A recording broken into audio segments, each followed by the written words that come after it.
창세기 1장. 세상은 어떻게 시작되었을까?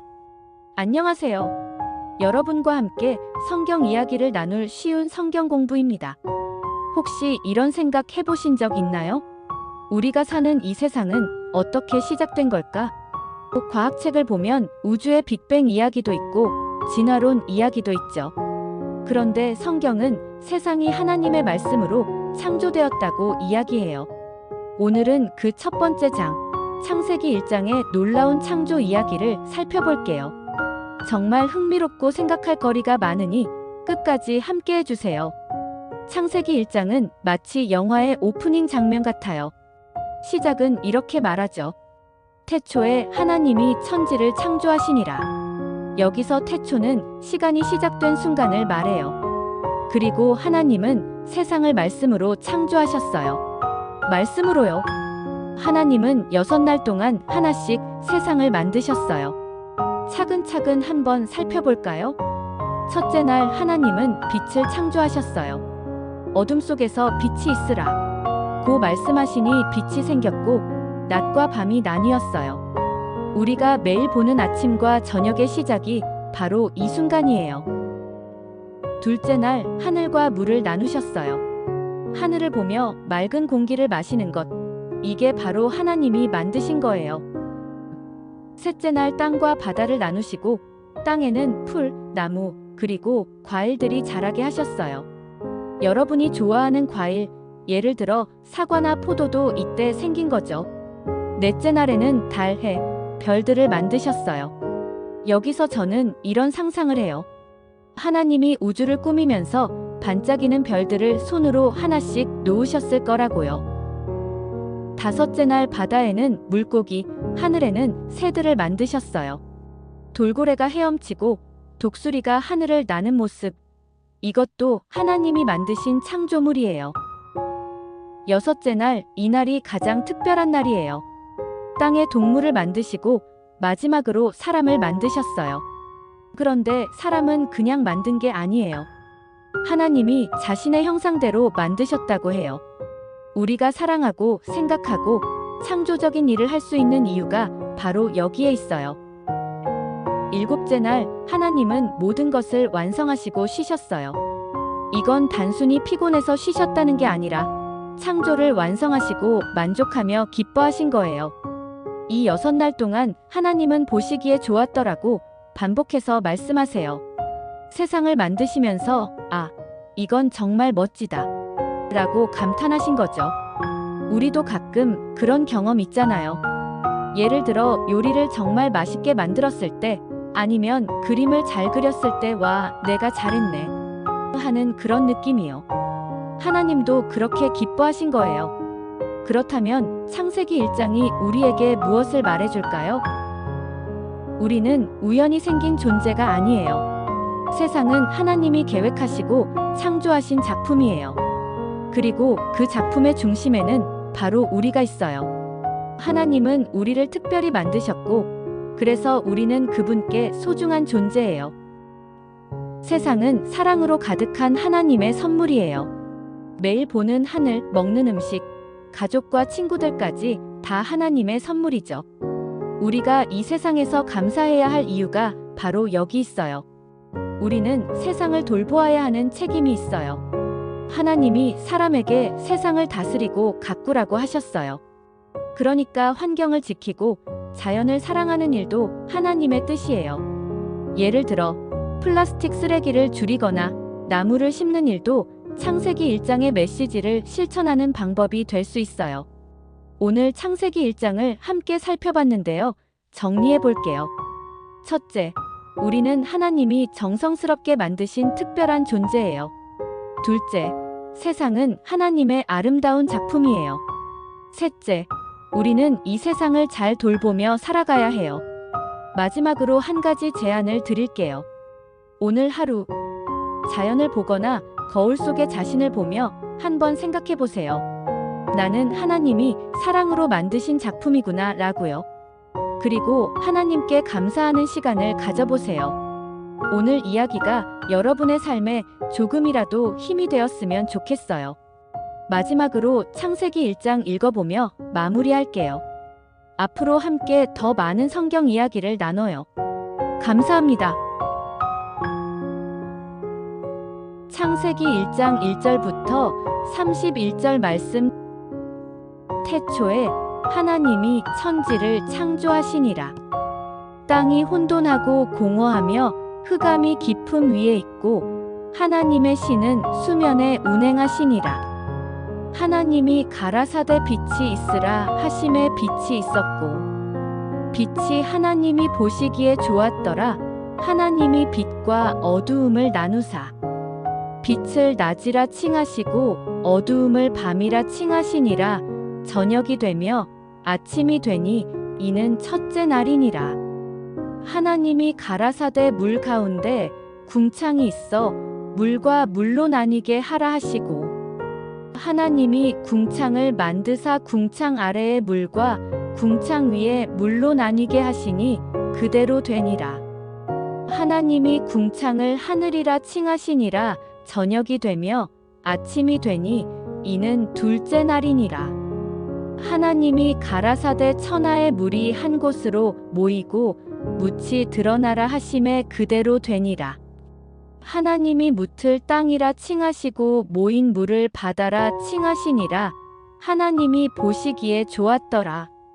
하나님이 가라사대 땅은 풀과 씨 맺는 채소와 각기 종류대로 씨 가진 열매 맺는 나무를 내라 하심에 그대로 되어 땅이 풀과 각기 종류대로 씨 맺는 채소와 각기 종류대로 씨 가진 열매 맺는 나무를 내니 하나님이 보시기에 좋았더라. 저녁이 되며 아침이 되니 이는 셋째 날이니라. 하나님이 가라사대 하늘의 궁창에 광명이 있어 낮과 밤을 나뉘게 하고 그것들로 징조와 사시와 일자와 연한이 되게 하라. 또 그것들로 하늘의 궁창에 있어 땅에 비치라 하시고 그대로 되니라. 하나님이 두 큰 광명을 만드사 큰 광명으로 낮을 주관하게 하시고 작은 광명으로 밤을 주관하게 하시며 별들도 만드시고 하나님이 그것들을 하늘의 궁창에 두어 땅에 비치게 하시며 낮과 밤을 주관하게 하시고 빛과 어두움을 나뉘게 하시니 하나님이 보시기에 좋았더라. 저녁이 되며 아침이 되니 이는 넷째 날이니라. 하나님이 가라사대 물들은 생물로 번성케 하라. 땅 위 하늘의 궁창에는 새가 나르라 하시고 하나님이 큰 물고기들과 물에서 번성하여 움직이는 모든 생물을 그 종류대로 날개 있는 모든 새를 그 종류대로 창조하시니 하나님이 보시기에 좋았더라. 하나님이 그것들에게 복을 주어 가라사대 생육하고 번성하여 여러 바다 물에 충만하라. 새들도 땅에 번성하라 하시니라. 저녁이 되며 아침이 되니 이는 다섯째 날이니라. 하나님이 가라사대 땅은 생물을 그 종류대로 내되 육축과 기는 것과 땅의 짐승을 종류대로 내라 하시고 그대로 되니라. 하나님이 땅의 짐승을 그 종류대로 육축을 그 종류대로 땅에 기는 모든 것을 그 종류대로 만드시니 하나님이 보시기에 좋았더라. 하나님이 가라사대 우리의 형상을 따라 우리의 모양대로 우리가 사람을 만들고 그들로 바다의 고기와 공중의 새와 육축과 온 땅과 땅에 기는 모든 것을 다스리게 하자 하시고 하나님이 자기 형상 곧 하나님의 형상대로 사람을 창조하시되 남자와 여자를 창조하시고 하나님이 그들에게 복을 주시며 그들에게 이르시되 생육하고 번성하여 땅에 충만하라. 땅을 정복하라. 바다의 고기와 공중의 새와 땅에 움직이는 모든 생물을 다스리라 하시니라. 하나님이 가라사대 내가 온 지면에 씨 맺는 모든 채소와 씨 가진 열매 맺는 모든 나무를 너희에게 주노니 너희 식물이 되리라. 또 땅의 모든 짐승과 공중의 모든 새와 생명 있는 모든 것에게는 모든 푸른 풀을 식물로 주노라 하시니 그대로 되니라. 30일 하나님이 그 지으신 모든 것을 보시니 보시기에 심히 좋았더라. 저녁이 되며 아침이 되니 이는 여섯째 날이니라. 창세기 2장 인간은 왜 특별할까? 안녕하세요. 여러분과 함께 성경 이야기를 나누는 쉬운 성경 공부입니다. 오늘은 성경의 두 번째 장인 창세기 2장을 살펴보려고 해요. 창세기 1장에서 하나님이 세상을 창조하신 큰 그림을 보셨죠? 그런데 창세기 2장은 마치 카메라가 줌인을 해서 인간의 초점을 맞춘 장면이라고 생각하시면 돼요. 하나님이 인간을 어떻게 만드셨고 어떤 관계를 맺으셨는지 더 자세히 알 수 있는 장이에요. 오늘 이야기를 통해 우리가 얼마나 특별한 존재인지 깨닫는 시간이 되었으면 좋겠습니다. 준비되셨나요? 그럼 바로 시작하겠습니다. 하나님이 인간을 창조하신 방법. 창세기 2장에서는 하나님이 사람을 창조하시는 장면이 더 자세히 나와요. 먼저 하나님이 땅에서 흙을 취해 사람을 빚으셨다고 합니다. 그런데 여기서 끝이 아니에요. 하나님은 사람의 코에 생기를 불어넣으셨다고 해요. 이 부분은 정말 놀랍지 않나요? 제가 이런 예를 들어볼게요. 여러분이 소중한 누군가를 위해 특별한 케이크를 만든다고 상상해 보세요. 단순히 재료를 섞는 것만으로는 부족하죠. 진짜 마음을 담아서 진심으로 만들겠죠. 하나님이 사람을 만드실 때도 그랬어요. 그냥 뚝딱 만드신 게 아니라 자신이 가진 생명을 직접 불어넣으셨다는 거예요. 이 과정에서 우리는 단순히 생물학적인 존재가 아니라 하나님의 형상을 따라 만들어진 특별한 존재라는 걸 알 수 있어요. 하나님과 연결된 소중한 존재, 그 존재는 바로 우리 자신입니다. 에덴 동산과 인간의 역할. 하나님은 사람이 살기에 완벽한 환경을 만드셨어요. 바로 에덴 동산인데요. 이곳은 마치 최고의 휴양지 같은 곳이었어요. 맑은 강물이 흐르고 나무마다 맛있는 과일이 주렁주렁 열려 있고요. 하나님은 아담에게 동산을 가꾸고 돌보는 일을 맡기셨어요. 그런데 여기서 중요한 건 일을 주셨다는 거예요. 많은 사람들이 일이라고 하면 힘들고 귀찮은 걸 떠올리지만 원래 하나님이 주신 일은 보람있고 기쁨을 주는 일이었어요. 그리고 하나님은 아담에게 동물들에게 이름을 지어주는 임무도 주셨는데요. 여러분, 이름을 짓는다는 건 단순히 라벨을 붙이는 게 아니에요. 그 대상에 대한 애정을 담아주는 일이죠. 예를 들어 반려동물 이름을 지을 때 얼마나 고민하나요? 하나님은 아담이 세상을 사랑으로 돌보길 원하셨던 거예요. 아담과 하와, 인간관계의 시작. 하나님이 하와를 만드시고 아담에게 데려가셨을 때 아담은 하와를 보며 기쁨에 차서 이렇게 말했어요. 이는 내 뼈 중에 뼈요, 살 중에 살이라. 이 말은 드디어 나와 같은 존재를 만났구나 하는 기쁨을 표현한 거예요. 이 이야기를 통해 하나님은 인간이 혼자 살도록 창조되지 않았음을 알려주세요. 우리는 서로를 돕고 사랑하며 관계 속에서 살아가도록 설계된 존재예요. 가족, 친구, 그리고 이웃과 함께 살아가는 이유가 바로 여기에 있는 거죠. 여러분도 누군가와 함께 웃고 울며 관계를 나눌 때 행복을 느끼잖아요. 그 이유가 하나님이 우리를 그런 존재로 만드셨기 때문이에요. 자유와 책임. 하나님은 에덴 동산에 많은 나무들을 만드셨는데요. 그중 두 그루가 아주 특별했어요. 하나는 생명나무였고 다른 하나는 선악을 알게 하는 나무였어요. 하나님은 아담에게 말씀하셨어요. 동산의 모든 나무 열매는 마음대로 먹어도 되지만 선악을 알게 하는 나무의 열매는 먹지 말라. 내가 먹는 날에는 반드시 죽으리라. 여기서 하나님은 인간에게 자유와 함께 책임을 주셨어요. 모든 걸 허락하셨지만 한 가지는 하지 말라고 하셨죠. 왜 그랬을까요? 그 이유는 하나님이 우리가 그분을 신뢰하기를 원하셨기 때문이에요. 마치 부모님이 아이에게 위험한 물건을 만지지 말라고 하면서도 아이가 스스로 그 말을 따르길 바라는 마음과 비슷하죠. 우리는 하나님이 주신 자유를 통해 선택할 수 있어요. 그러나 그 선택에는 책임이 따르고 하나님은 우리가 올바른 선택을 통해 행복한 삶을 살길 원하십니다. 창세기 2장은 우리에게 무엇을 알려줄까요? 우리는 하나님이 사랑으로 창조하신 존재입니다. 하나님은 단순히 우리를 만든 게 아니라 자신의 생명을 불어넣으셨고 특별한 계획 속에서 우리를 만드셨어요. 그래서 우리는 소중하고 의미 있는 존재예요. 우리는 관계 속에서 살아가도록 창조되었습니다. 혼자가 아니라 함께 살아가는 존재로 설계된 우리는 서로 돕고 사랑하며 살아야 해요.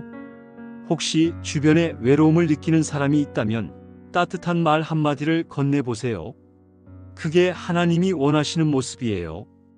우리의 자유에는 책임이 따릅니다.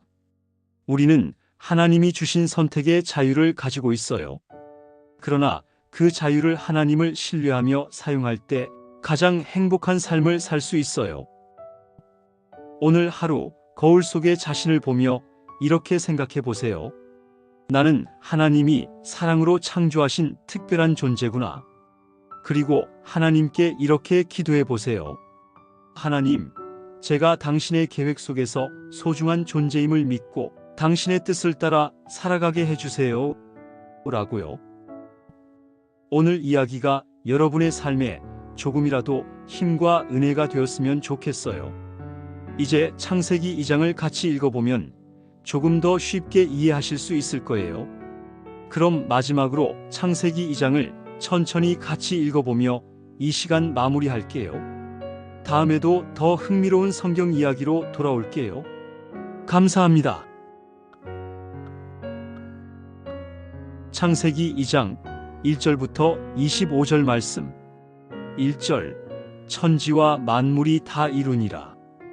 2절 하나님이 그 지으시던 일을 일곱째 날에 마치시니 그 지으시던 일이 다함으로 일곱째 날에 안식하시니라.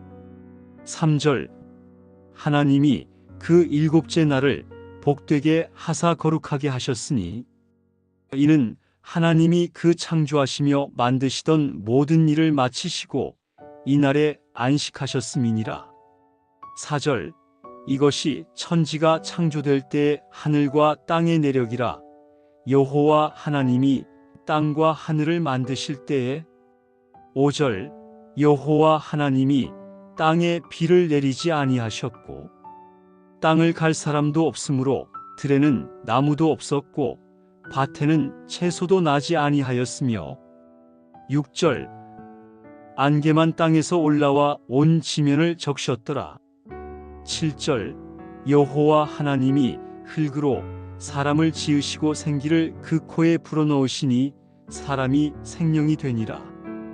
8절 여호와 하나님이 동방의 에덴에 동산을 창설하시고 그 지으신 사람을 거기 두시고. 9절 여호와 하나님이 그 땅에서 보기에 아름답고 먹기에 좋은 나무가 나게 하시니 동산 가운데에는 생명나무와 선악을 알게 하는 나무도 있더라. 10절 강이 에덴에서 발원하여 동산을 적시고 거기서 갈라져 네 근원이 되었으니. 11절 첫째의 이름은 비손이라. 금이 있는 하윌라온 땅을 둘렀으며. 12절 그 땅의 금은 정금이요 그곳에는 베델리엄과 호마노도 있으며. 13절 둘째 강의 이름은 기온이라. 구스온 땅을 둘렀고. 14절 셋째 강의 이름은 히데겔이라.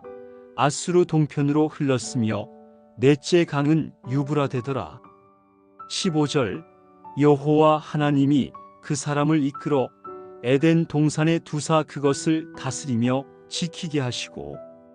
16절 여호와 하나님이 그 사람에게 명하여 가라사대 동산 각종 나무의 실과는 내가 임의로 먹되 17절 선악을 알게 하는 나무의 실과는 먹지 말라 내가 먹는 날에는 정령 죽으리라 하시니라. 18절 여호와 하나님이 가라사대 사람이 독처하는 것이 좋지 못하니 내가 그를 위하여 돕는 배필을 지으리라 하시니라. 19절 여호와 하나님이 흙으로 각종 들짐승과 공중의 각종 새를 지으시고 아담이 무엇이라 이름을 부르나 보시려고 그것들을 그에게로 이끌어 가시니 아담이 각 생물을 부르는 것이 곧 그 이름이 되었더라. 20절 아담이 모든 육축과 공중의 새와 들의 모든 짐승에게 이름을 주니라 아담이 돕는 배필이 없으므로. 21절 여호와 하나님이 아담을 깊이 잠들게 하시니 그가 잠들매 그 갈빗대 하나를 취하고 살로 대신 채우시고 여호와 하나님이 아담에게서 취하신 그 갈빗대로 여자를 만드시고 그를 아담에게로 이끌어 오시니. 23절 아담이 가로되 이는 내 뼈 중에 뼈요 살 중에 살이라 이것을 남자에게서 취하였은즉 여자라 칭하리라 하니라. 24절 이러므로 남자가 부모를 떠나 그 아내와 연합하여 둘이 한 몸을 이룰지로다. 25절 아담과 그 아내 두 사람이 벌거벗었으나 부끄러워 아니하니라. 아멘. 창세기 3장 왜 세상엔 고통과 문제가 생겼을까? 안녕하세요. 성경 이야기를 쉽고 재미있게 풀어드리는 쉬운 성경 공부입니다. 오늘은 성경의 한 장면이지만 사실 우리가 살아가며 매일 느끼는 질문과도 연결된 이야기를 해볼 거예요. 왜 세상에는 이렇게 고통과 문제가 많을까? 왜 우리는 늘 실수하고 후회할까? 이런 생각들 많이 하시죠? 그 답이 창세기 3장에 나와 있어요. 성경에서는 이걸 타락이라고 부르는데요. 무겁게 들리지만 사실 우리 삶과 굉장히 밀접한 이야기예요. 지금부터 재미있게 그리고 진지하게 풀어드릴게요. 준비되셨나요? 그럼 바로 시작하겠습니다. 뱀의 유혹과 첫 번째 죄. 창세기 3장은 에덴 동산에서 시작해요. 아담과 하와는 여전히 행복한 삶을 살고 있었죠. 하지만 문제의 씨앗이 등장합니다. 그 문제의 씨앗은 바로 뱀이에요. 뱀이 하와에게 다가와서 이렇게 말했어요. 하나님이 정말 동산의 모든 나무에서 나는 열매를 먹지 말라고 하셨니?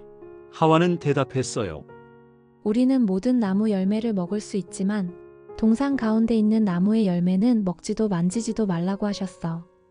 그것을 먹으면 반드시 죽는다고 하셨거든. 그러나 뱀은 이렇게 말했어요. 너희는 절대 죽지 않을 거야. 그 나무의 열매를 먹으면 하나님처럼 될 거야. 선과 악을 알게 될 테니까. 하와는 그 말을 듣고 열매를 보니 먹음직스럽고 지혜로워질 것 같았어요. 결국 열매를 따먹었고 아담에게도 주어서 함께 먹었어요. 여러분, 여기서 한번 생각해 볼까요? 하와가 왜 뱀의 말에 넘어갔을까요? 뱀은 하와가 마음속에서 품었던 작은 의심을 자극했어요. 하나님이 정말 나를 위해 이러시는 걸까? 내가 더 나아질 수 있는데 그걸 막으시는 건 아닐까? 이런 의심이 잘못된 선택으로 이어진 거예요. 우리도 비슷한 경험을 하잖아요. 예를 들어, 이건 분명 나쁜 거지만 한 번쯤은 괜찮겠지라는 생각이 들 때가 있잖아요. 하지만 그 작은 잘못된 선택이 결국 큰 결과로 이어지곤 하죠. 죄의 결과와 인간의 반응. 아담과 하와가 열매를 먹고 나서 어떤 일이 일어났을까요? 성경은 이렇게 말합니다. 그들의 눈이 밝아져서 자신들이 벗은 줄을 알았다. 이전에는 아무 문제가 없던 것이 이제는 부끄럽고 숨기고 싶어졌어요. 그래서 무화과나무 잎으로 치마를 만들어 입었어요. 그리고 하나님이 그들을 찾으러 오셨을 때 그들은 두려워 숨어버렸어요.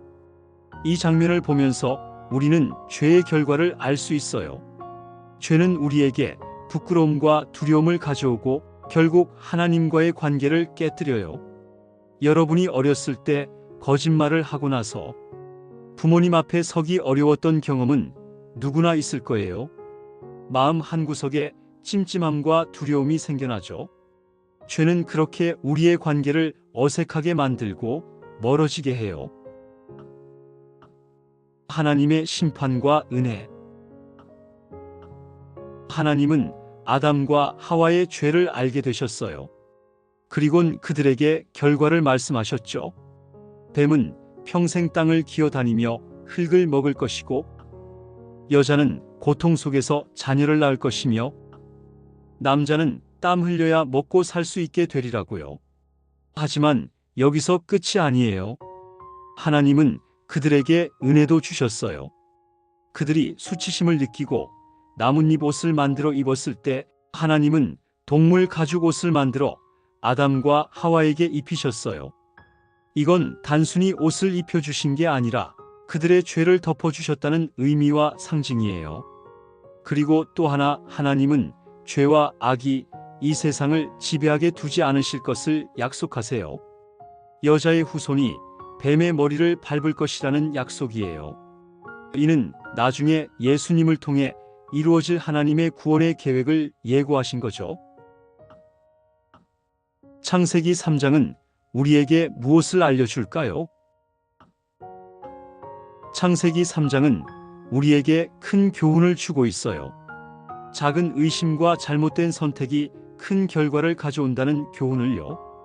우리의 마음속 작은 불순한 생각들이 결국 큰 죄로 이어질 수 있어요. 그래서 우리는 늘 우리의 생각과 선택을 하나님 앞에 내어놓아야 해요. 죄는 하나님과의 관계를 깨뜨리지만 하나님은 여전히 우리를 사랑하십니다. 죄로 인해 하나님과 멀어진 아담과 하와를 보며 우리는 죄의 무게를 깨닫게 돼요. 하지만 하나님은 여전히 그들에게 은혜를 베푸셨고 우리에게도 은혜를 주십니다. 예수님은 죄와 사망을 이기신 구원자입니다. 창세기 3장은 결국 하나님이 예수님을 통해 우리를 구원하실 계획을 보여주는 장이에요. 우리가 죄에서 자유로워질 수 있는 길은 오직 예수님 안에 있음을 기억해야 해요. 오늘 하루 이렇게 기도해 보세요. 하나님, 제가 죄에 넘어지지 않도록 지켜주시고 제가 죄를 범했을 때도 당신의 은혜로 다시 일어날 수 있게 도와주세요. 라고요. 이제 창세기 3장을 읽어보면 조금 더 쉽게 이해하실 수 있을 거예요. 그럼 마지막으로 창세기 3장을 천천히 같이 읽어보며 이 시간 마무리할게요. 다음 시간에도 더 흥미롭고 재밌는 성경 이야기로 찾아올게요. 감사합니다. 창세기 3장 1절부터 24절까지 말씀. 1절. 여호와 하나님이 지으신 들짐승 중에 뱀이 가장 간교하더라. 뱀이 여자에게 물어 가로되 하나님이 참으로 너희더러 동산 모든 나무의 실과를 먹지 말라 하시더냐. 2절. 여자가 뱀에게 말하되 동산 나무의 실과를 우리가 먹을 수 있으나. 3절. 동산 중앙에 있는 나무의 실과는 하나님이 말씀하시기를 너희는 먹지도 말고 만지지도 말라 너희가 죽을까 하노라 하셨느니라. 4절. 뱀이 여자에게 이르되 너희가 결코 죽지 아니하리라. 5절. 너희가 그것을 먹는 날에는 너희 눈이 밝아져 하나님과 같이 되어 선악을 알 줄 하나님이 아심이니라. 6절.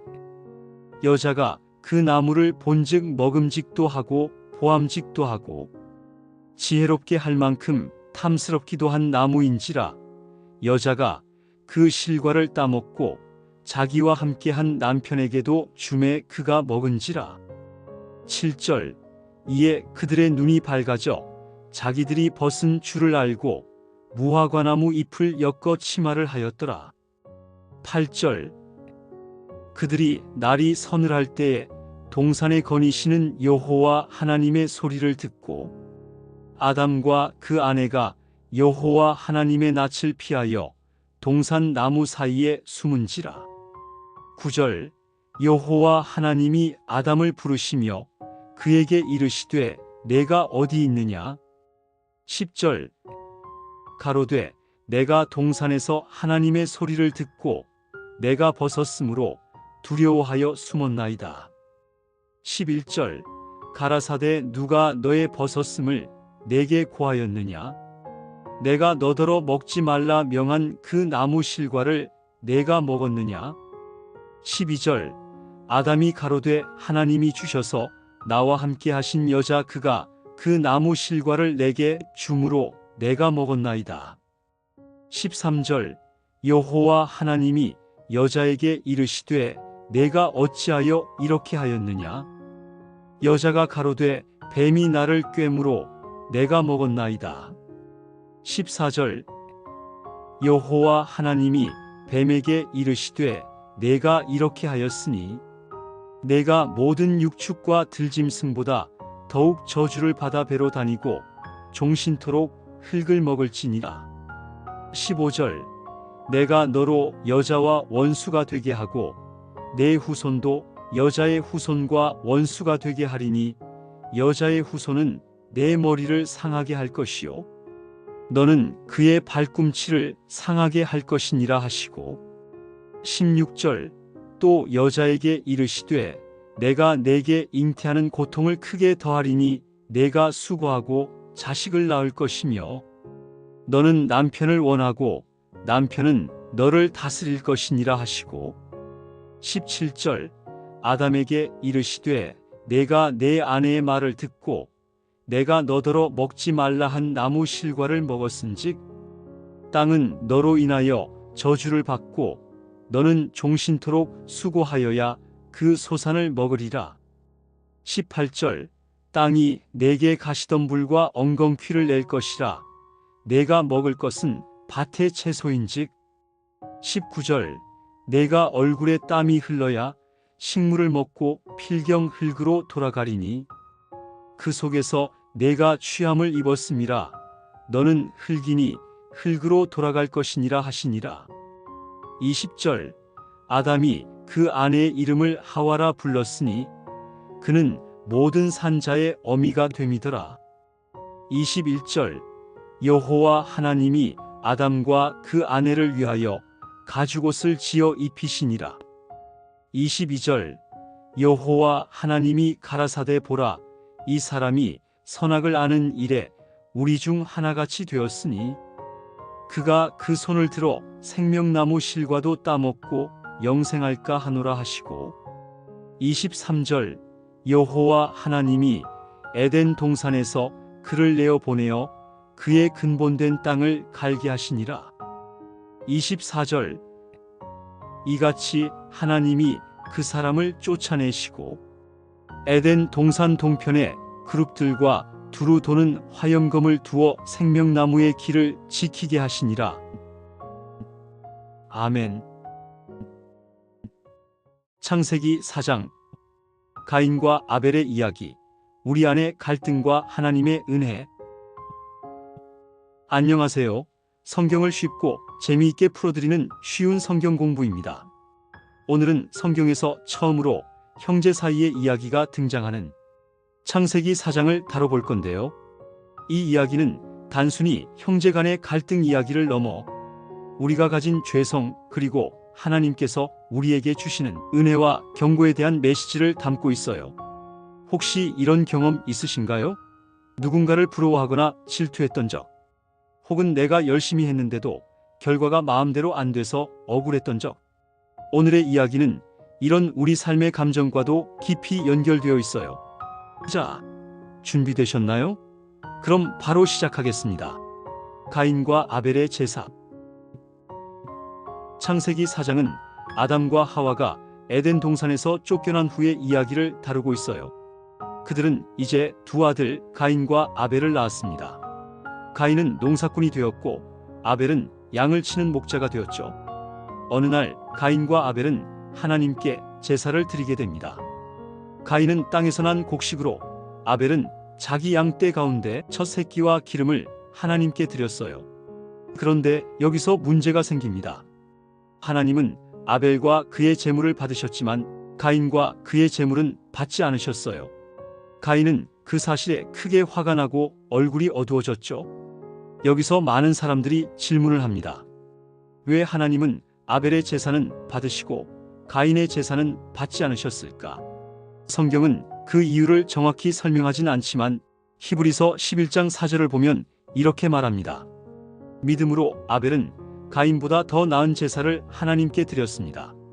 즉 하나님은 단순히 제물 자체가 아니라 제사를 드리는 사람의 마음과 태도를 보신 거예요. 예를 들어 볼까요? 여러분이 누군가에게 선물을 줄 때 마음 없이 대충 고른 선물과 진심을 담아 정성껏 준비한 선물은 차이가 있잖아요. 하나님께도 마찬가지예요. 가인은 단순히 형식적으로 제사를 드렸지만 아벨은 믿음과 사랑으로 하나님께 제사를 드렸던 거죠. 가인의 분노와 하나님의 경고. 가인은 아벨의 제사가 받아들여진 것을 보고 크게 분노했어요. 그리고 하나님은 그에게 이렇게 말씀하십니다. 내가 화를 내는 이유가 무엇이냐? 내가 바르게 행하면 어찌 낯을 들지 못하겠느냐? 그러나 내가 바르게 행하지 않으면 죄가 문에 도사리고 있다. 죄는 너를 원하지만 너는 죄를 다스려야 한다. 이 부분은 정말 중요한 메시지를 담고 있어요. 하나님은 가인의 마음속 분노와 질투를 이미 알고 계셨어요. 그리고 죄가 그를 삼키려 하고 있음을 경고하신 거죠. 여러분도 이런 경험이 있지 않나요? 누군가를 부러워하거나 억울한 마음이 들 때 그 감정이 나를 지배하면 결국 잘못된 행동으로 이어지곤 해요. 예를 들어 회사에서 동료가 승진했을 때 나도 더 잘할 수 있었는데 라는 마음이 들면서 관계가 서먹해진 적이 있을 거예요. 하나님은 가인에게 그 분노를 다스리라고 경고하셨지만 가인은 결국 죄의 유혹을 이기지 못했어요. 가인의 살인과 하나님의 심판. 가인은 동생 아벨에게 이렇게 말합니다. 우리 들로 나가자. 그리고 들판에서 아벨을 처참히 살해하고 말아요. 성경 최초의 살인 사건이 일어난 거죠. 하나님은 가인에게 다가와 물으십니다. 내 동생 아벨이 어디 있느냐? 그런데 가인은 뻔뻔하게 이렇게 대답해요. 제가 내 동생을 지키는 자입니까? 여기서 가인은 자신의 죄를 숨기려 했고 하나님 앞에 회개하지 않았어요. 하나님은 그의 죄를 아시고 가인에게 심판을 내리셨어요. 내가 땅을 갈아도 땅이 다시는 너를 위해 힘을 내지 않을 것이다. 너는 땅에서 피하며 떠도는 자가 될 것이다. 그런데 놀라운 건 하나님은 여기서도 가인을 완전히 버리지 않으셨다는 거예요. 가인이 두려워하며 말합니다. 저를 만나는 사람이 저를 죽일 것입니다. 그러자 하나님은 가인에게 표를 주어 그를 보호하십니다. 여기서 말하는 표는 물리적인 것인지 영적인 것인지에 대해서는 아직까지 여러 가지 해석이 있습니다만 여러분은 하나님의 심판이자 가인을 보호하는 상징 정도로 이해하시면 될 거예요. 이러한 하나님의 표를 받은 가인은 심판을 받았지만 하나님의 돌봄도 여전히 받고 있다고 볼 수 있죠. 이 장면을 통해 우리는 죄의 무게와 하나님의 은혜를 동시에 볼 수 있어요. 죄는 분명한 결과를 가져오지만 하나님은 우리를 완전히 버리시지 않고 은혜를 베푸시는 분이세요. 창세기 4장은 우리에게 무엇을 알려줄까요? 창세기 4장은 우리의 마음과 태도가 중요하다는 것을 알려주고 있습니다. 하나님은 우리의 행위보다 그 행위를 통해 드러나는 마음을 보십니다. 오늘 여러분의 마음속에는 어떤 태도가 있나요? 하나님께 진심으로 나아가길 결단해 보세요. 또한 죄를 다스려야 합니다. 죄는 우리의 마음속에서 조용히 다가옵니다. 질투, 분노, 원망 같은 감정이 그 시작이죠. 그러나 하나님은 우리가 죄를 다스릴 수 있는 힘을 주십니다. 그분을 의지하세요. 창세기 4장을 읽어보면 하나님의 은혜는 끝이 없다는 걸 알 수 있습니다. 가인은 큰 죄를 저질렀지만 하나님은 그를 완전히 버리지 않으신 것처럼요. 우리가 실수하고 넘어질 때에도 하나님은 우리를 다시 일으켜 세우시는 분임을 기억하세요. 오늘 하루 이렇게 기도해 보세요. 하나님, 제가 죄의 유혹에 넘어가지 않도록 지켜주시고 제 마음을 온전히 주님께 드리게 도와주세요 라고요. 오늘 이야기가 여러분의 삶에 큰 힘과 위로가 되었으면 좋겠습니다. 이제 창세기 4장을 읽으면 조금 더 쉽게 이해하실 수 있을 거예요. 그럼 마지막으로 같이 천천히 창세기 4장을 읽어보며 이 시간 마무리할게요. 다음 시간에도 더 은혜로운 성경 이야기로 찾아올게요. 감사합니다. 창세기 4장 1절부터 26절까지 말씀. 1절. 아담이 그 아내 하와와 동침함에 하와가 잉태하여 가인을 낳고 가로되 내가 여호와로 말미암아 등남하였다 하니라. 2절. 그가 또 가인의 아우 아벨을 낳았는데 아벨은 양치는 자였고 가인은 농사하는 자였더라. 3절. 세월이 지난 후에 가인은 땅의 소산으로 제물을 삼아 여호와께 드렸고 4절. 아벨은 자기도 양의 첫 새끼와 그 기름으로 드렸더니 여호와께서 아벨과 그 제물은 연락하셨으나 5절. 가인과 그 제물은 연락하지 아니하신지라 가인이 심히 분하여 안색이 변하니 6절. 여호와께서 가인에게 이르시되 내가 분하여 함은 어찌미며 안색이 변함은 어찌미뇨. 7절. 내가 선을 행하면 어찌 낯을 들지 못하겠느냐. 선을 행치 아니하면 죄가 문에 엎드리느니라. 죄가 너를 원하나 너는 죄를 다스릴지니라. 8절. 가인이 그 아우 아벨에게 고하니라. 그 후 그들이 들에 있을 때에 가인이 그 아우 아벨을 쳐 죽이니라. 9절. 여호와께서 가인에게 이르시되 내 아우 아벨이 어디 있느냐. 그가 가로되 내가 알지 못하나이다. 내가 내 아우를 지키는 자니이까. 10절. 가라사대 내가 무엇을 하였느냐. 내 아우의 피소리가 땅에서부터 내게 호소하느니라. 11절. 땅이 그 입을 벌려 내 손에서부터 내 아우의 피를 받았은즉 내가 땅에서 저주를 받으리니. 12절. 내가 밭을 갈아도 땅이 다시는 그 효력을 내게 주지 아니할 것이요 너는 땅에서 피하며 유리하는 자가 되리라. 13절. 가인이 여호와께 고하되 내 죄벌이 너무 중하여 견딜 수 없나이다. 14절. 주께서 오늘 이 지면에서 나를 쫓아내시온즉 내가 주의 낯을 배웁지 못하리니 내가 땅에서 피하며 유리하는 자가 될지라 물은 나를 만나는 자가 나를 죽이겠나이다. 15절.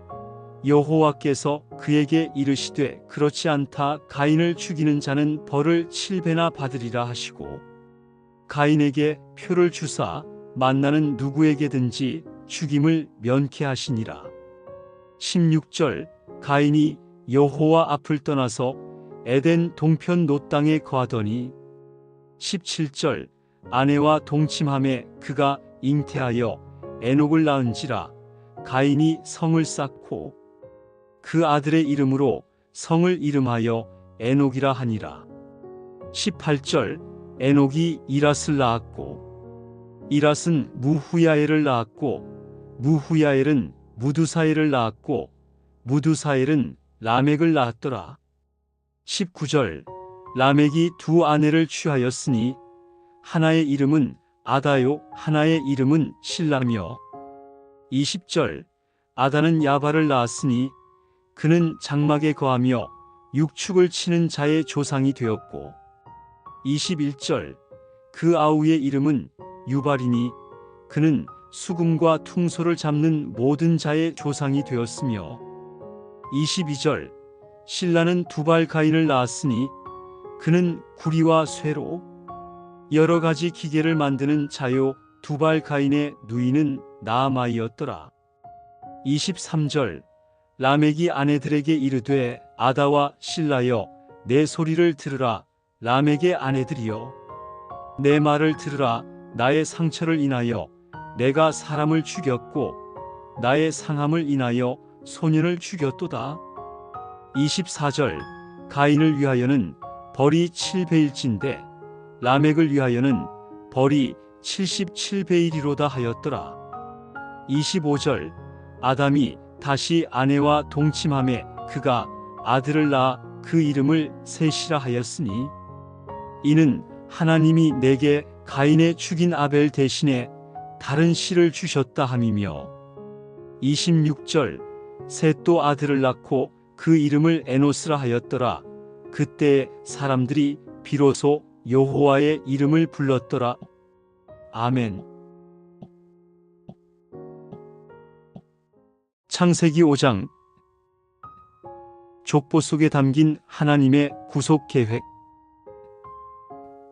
안녕하세요. 성경을 쉽고 재미있게 풀어드리는 쉬운 성경 공부입니다. 오늘은 많은 분들이 좀 어렵다고 느끼실 수 있는 창세기 5장을 다뤄볼 건데요. 족보라고 하면 솔직히 딱딱하고 재미없다는 느낌이 들기도 하죠. 저 역시도 그런 느낌이 들긴 하는데요. 하지만 창세기 5장은 단순히 이름과 나이만 나열된 장이 아니에요. 하나님께서 죄로 인해 타락한 세상에서도 구속의 계획을 이어가고 계심을 보여주는 놀랍고 은혜로운 메시지를 담고 있습니다. 구속 계획이라는 말이 일상에서 자주 쓰이는 말이 아니라 조금 생소하실 수도 있는데 구속이라는 말은 성경에서 값을 치르고 되찾는다는 뜻이에요. 예를 들어 빚이 많은 사람 대신 값을 지불해서 자유롭게 해주는 것처럼 하나님이 우리의 죄값을 대신 치르셔서 우리를 자유롭게 하신다는 의미예요. 즉 구속 계획이라는 말을 다시 쉽게 풀어보면 하나님이 인간을 죄에서 구원하고 다시 하나님과의 관계를 회복시키기 위해 세우신 계획을 의미해요. 그래서 오늘은 이 족보 속에 숨겨진 하나님의 사랑과 구속 계획을 하나하나 풀어가 볼게요. 자, 준비되셨나요? 그럼 바로 시작하겠습니다. 아담의 계보와 인간의 연약함. 창세기 5장은 아담부터 노아까지 이어지는 계보를 보여줍니다. 아담은 셋을 낳고 930년을 살았어요. 그의 후손들은 어마어마하게 긴 수명을 가졌는데요.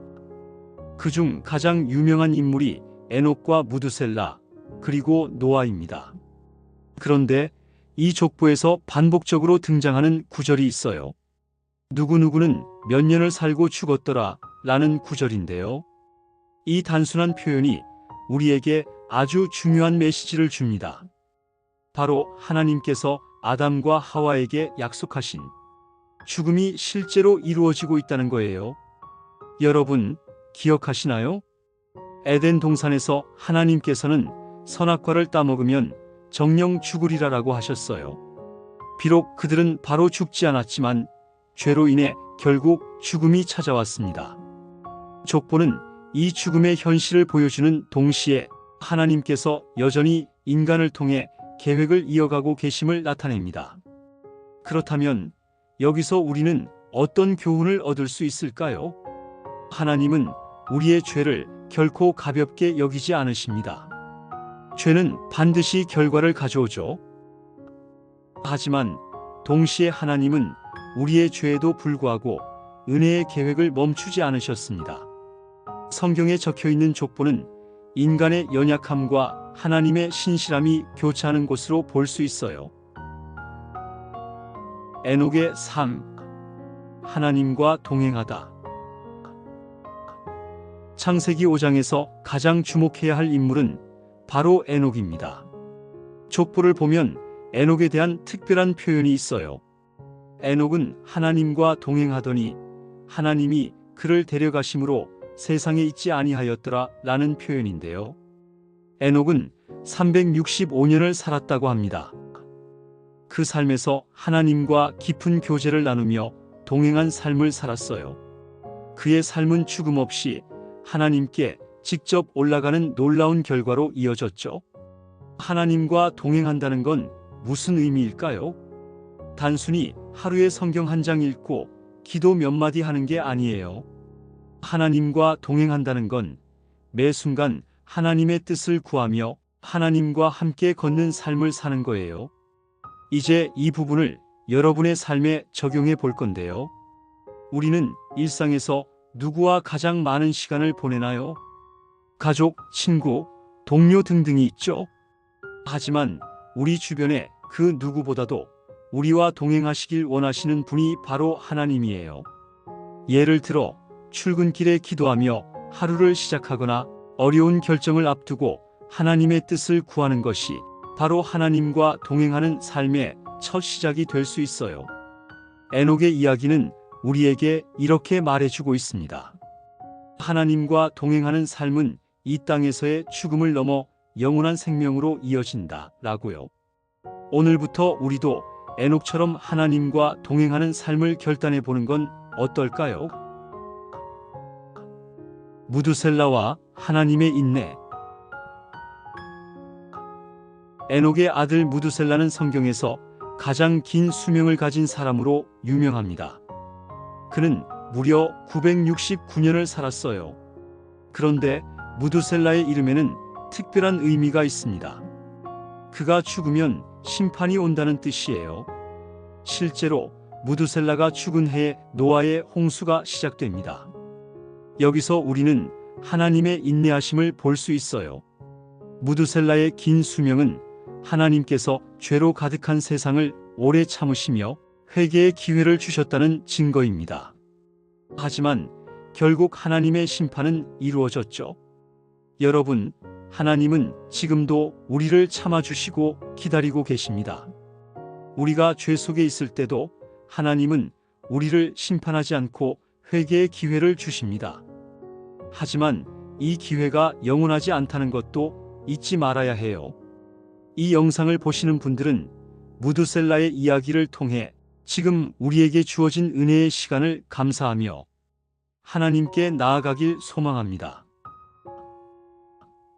창세기 5장은 우리에게 무엇을 알려줄까요? 창세기 5장은 단순한 족보를 넘어 하나님께서 죄로 인해 타락한 세상에서도 구속의 계획을 이어가고 계심을 보여줍니다. 오늘의 이야기를 다시 정리해 볼게요. 첫째, 죄는 반드시 결과를 가져옵니다. 족보의 반복적인 죽음은 죄의 대가를 상기시킵니다. 우리는 이 경고를 기억하며 하나님 앞에서 정직하게 살아야 해요. 둘째, 하나님과 동행하는 삶은 생명의 길입니다. 에녹처럼 하나님과 동행할 때 우리는 이 땅에서뿐만 아니라 영원한 생명을 소망할 수 있습니다. 오늘 하루 하나님과 대화하며 한 걸음씩 동행을 시작해 보세요. 셋째, 하나님은 인내하시며 우리를 기다리십니다.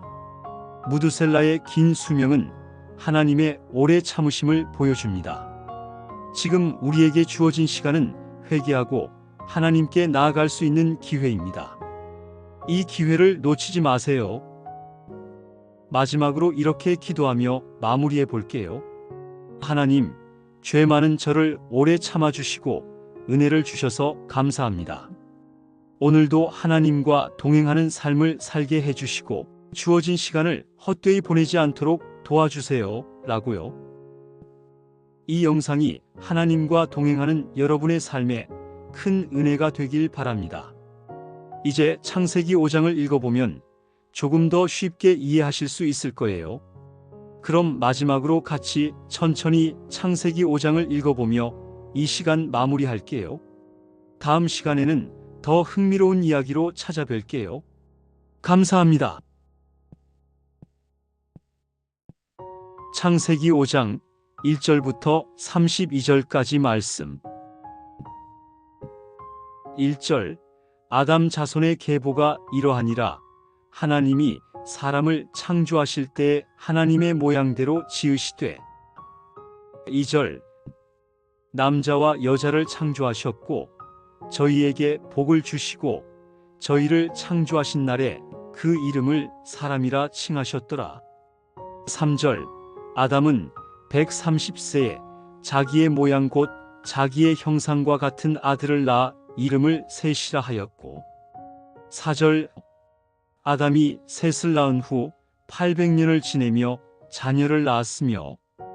5절. 아담의 향년이 930세가 되어 죽었더라. 6절. 셋은 105세에 에노스를 낳았고. 7절. 에노스를 낳은 후 807년을 지내며 자녀를 낳았으며. 8절. 셋의 향년이 912세가 되어 죽었더라. 9절. 에노스는 90세에 게난을 낳았고. 10절.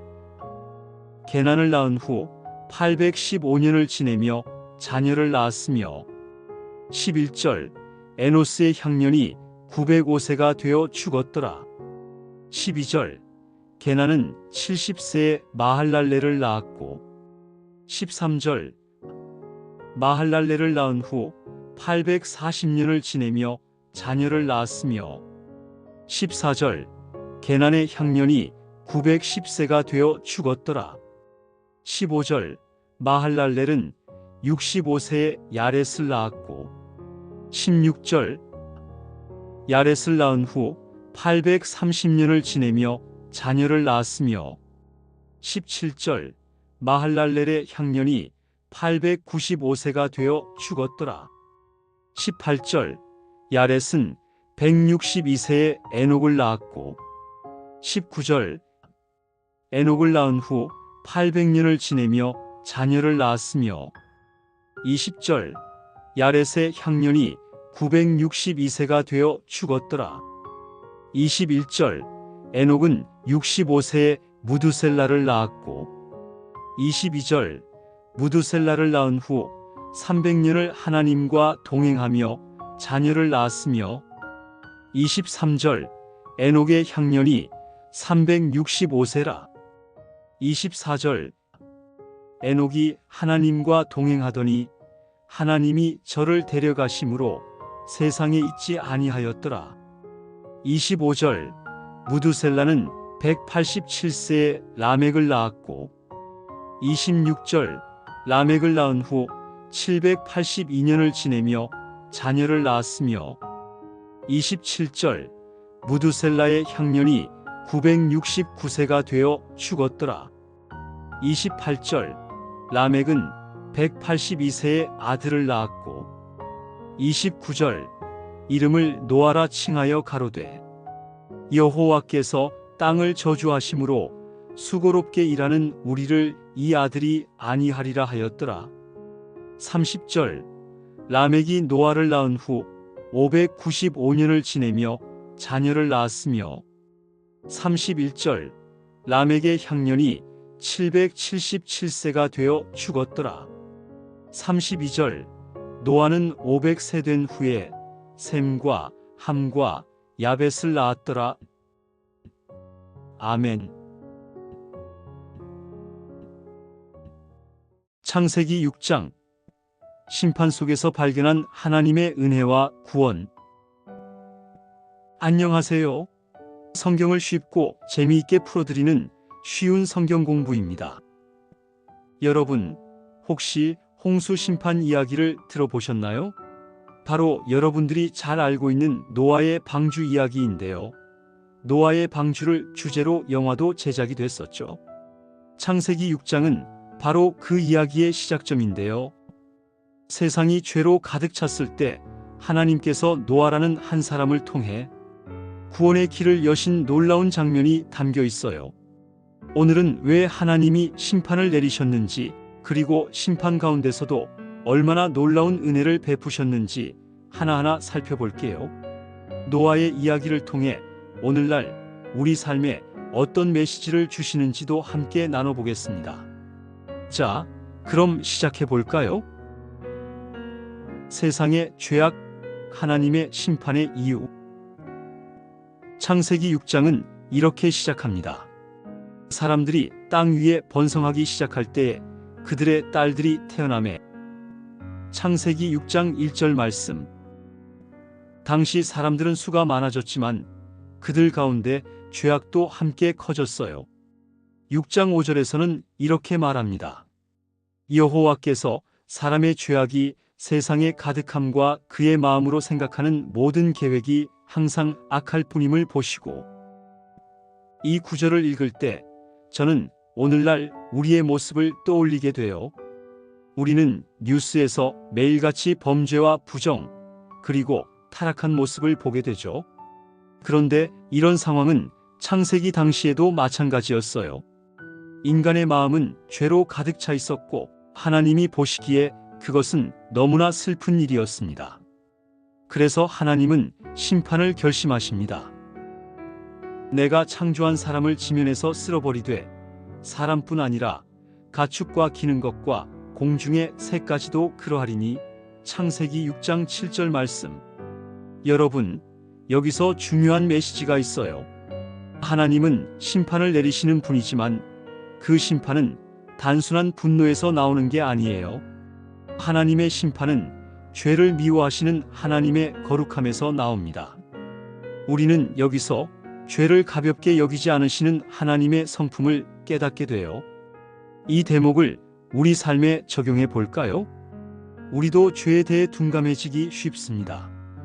작은 거짓말, 사소한 욕심, 타인에 대한 미움. 하지만 하나님은 우리의 모든 죄를 다 아시고 그것에 대해 심판하실 수 있는 분이십니다.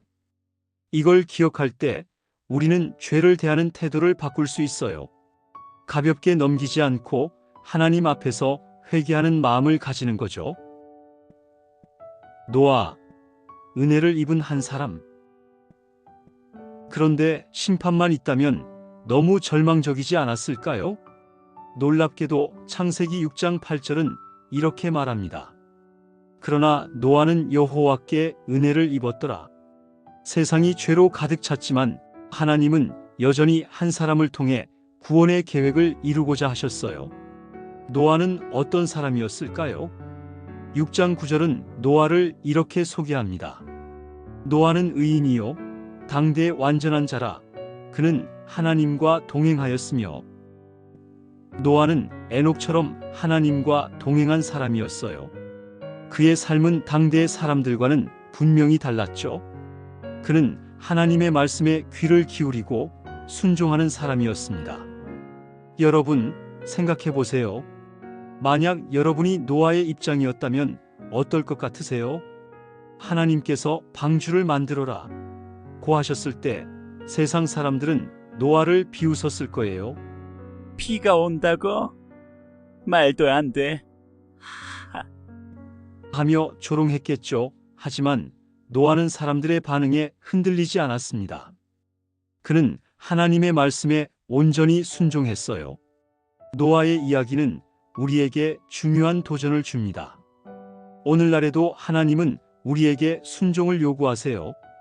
비록 세상이 우리를 비웃고 조롱할지라도 우리는 하나님의 말씀을 따를 용기를 가질 필요가 있습니다. 여러분, 지금 하나님께서 여러분에게 요구하시는 순종은 무엇인가요? 어쩌면 용서하기 어려운 사람을 용서하는 것일 수도 있고, 때로는 어렵지만 정직한 선택을 하는 것일 수도 있어요. 노아처럼 하나님의 말씀에 귀를 기울이고 순종하는 삶을 살아보세요. 방주의 의미와 하나님의 구원. 하나님은 노아에게 방주를 지으라고 하셨습니다. 방주는 단순히 홍수를 피하기 위한 배가 아니었어요. 그것은 하나님의 구원의 상징이었습니다.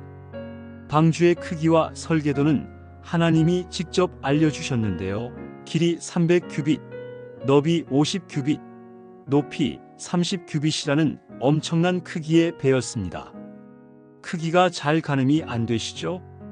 여기서 나오는 규빗은 고대의 길이 단위로 1규빗은 대략적으로 약 45cm에서 52cm 정도로 계산됩니다. 다시 계산해보면 노아의 방주는 길이 약 135m에서 156m 사이, 너비는 약 22.5m에서 26m 사이, 높이는 약 13.5m에서 15.6m 사이로 엄청나게 큰 구조물이었고 그 당시 기준으로 보면 정말 경이로운 크기였죠. 그런데 이런 큰 방주에는 오직 하나의 문이 있었어요. 여기서 우리는 예수님을 떠올리게 됩니다. 예수님은 요한복음 10장에서 내가 문이니 누구든지 나로 말미암아 들어가면 구원을 받으리라고 하셨어요. 방주의 유일한 문처럼 예수님은 우리의 유일한 구원의 길이십니다. 그리고 노아의 순종으로 그의 가족과 동물들이 구원을 받게 되죠. 여러분, 여기서 우리는 또 하나의 교훈을 얻습니다. 우리의 순종은 나 자신뿐 아니라 내 주변 사람들에게도 영향을 미친다는 거예요. 노아의 가족들이 방주에 들어가 구원받은 것처럼 우리의 믿음의 순종이 가족과 친구들에게 복이 될 수 있습니다. 창세기 6장은 우리에게 무엇을 알려줄까요? 창세기 6장은 죄로 인해 심판받을 세상을 향한 하나님의 경고와 그 가운데 베푸신 구원의 은혜를 보여줍니다. 이 이야기를 통해 우리는 몇 가지 중요한 메시지를 기억해야 합니다. 첫째, 죄를 가볍게 여기지 말자. 하나님은 죄를 미워하시며 심판하실 수 있는 분이십니다. 우리의 삶을 돌아보며 회개의 기회를 놓치지 말아야 해요. 둘째, 하나님과 동행하자. 노아처럼 하나님과 동행하며 하나님의 말씀에 순종하는 삶을 살아야 합니다. 순종은 때로 어렵고 이해되지 않을 수 있지만 결국 복으로 이어집니다. 셋째, 예수님은 우리의 방주이십니다.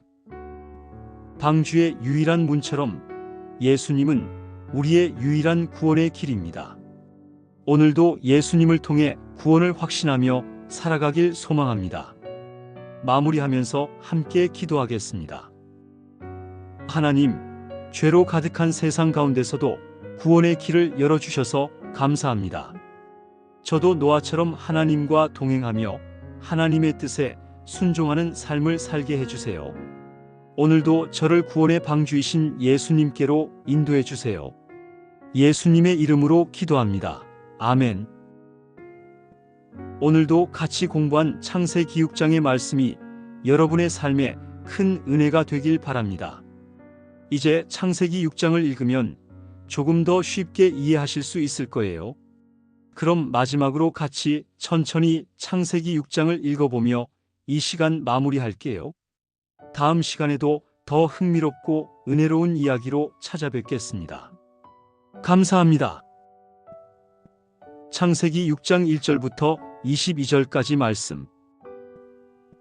1절. 사람이 땅 위에 번성하기 시작할 때 그들에게서 딸들이 나니. 2절. 하나님의 아들들이 사람의 딸들의 아름다움을 보고 자기들의 좋아하는 모든 여자를 아내로 삼는지라. 3절. 여호와께서 가라사대 나의 신이 영원히 사람과 함께 하지 아니하리니 이는 그들이 육체가 됨이라. 그러나 그날은 120년이 되리라 하시니라. 4절. 당시의 땅에는 네피림이 있었고 그 후에도 하나님의 아들들이 사람의 딸들에게로 들어와 자식을 낳았으니 그들은 용사라 고대 유명한 사람이었더라. 5절. 여호와께서 사람의 죄악이 세상의 가득함과 그 마음의 모든 생각의 계획이 항상 악할 뿐임을 보시고 6절. 땅 위에 사람 지으셨음을 한탄하사 마음에 근심하시고 7절. 가라사대 나의 창조한 사람을 내가 지면에서 쓸어버리되 사람으로부터 육축과 기는 것과 공중의 새까지 그리하리니 이는 내가 그것을 지었음을 한탄함이니라 하시니라. 8절. 그러나 노아는 여호와께 은혜를 입었더라. 9절. 노아의 사적은 이러하니라. 노아는 의인이요 당대의 완전한 자라. 그는 하나님과 동행하였으며. 10절 그가 세 아들을 낳았으니 셈과 함과 야벳이라. 11절 때에 온 땅이 하나님 앞에 패괴하여 강포가 땅에 충만한지라.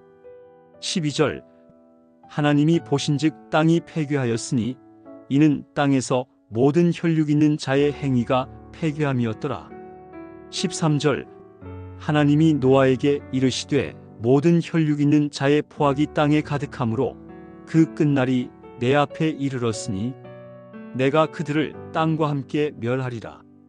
14절 너는 잣나무로 너를 위하여 방주를 짓되 그 안에 간들을 막고 역청으로 그 안팎에 칠하라. 15절 그 방주의 제도는 이러하니 장이 300규빗, 광이 50규빗, 고가 30규빗이며. 16절 거기 창을 내되 위에서부터 한 규빗에 내고 그 문은 옆으로 내고 상중하 3층으로 할지니라. 17절 내가 홍수를 땅에 일으켜 무릇 생명의 기식이 있는 육체를 천하에서 멸절하리니 땅에 있는 자가 다 죽으리라. 18절 그러나 너와는 내가 내 언약을 세우리니 너는 내 아들들과 내 아내와 내 며느리들과 함께 그 방주로 들어가고. 19절 혈육 있는 모든 생물을 너는 각기 암수 한 쌍씩 방주로 이끌어들여 너와 함께 생명을 보존케 하되. 20절 새가 그 종류대로 육축이 그 종류대로 땅에 기는 모든 것이 그 종류대로 각기 둘씩 4개로 나아오리니 그 생명을 보존케 하라. 21절 너는 먹을 모든 식물을 4개로 취하여 저장하라. 이것이 너와 그들의 식물이 되리라.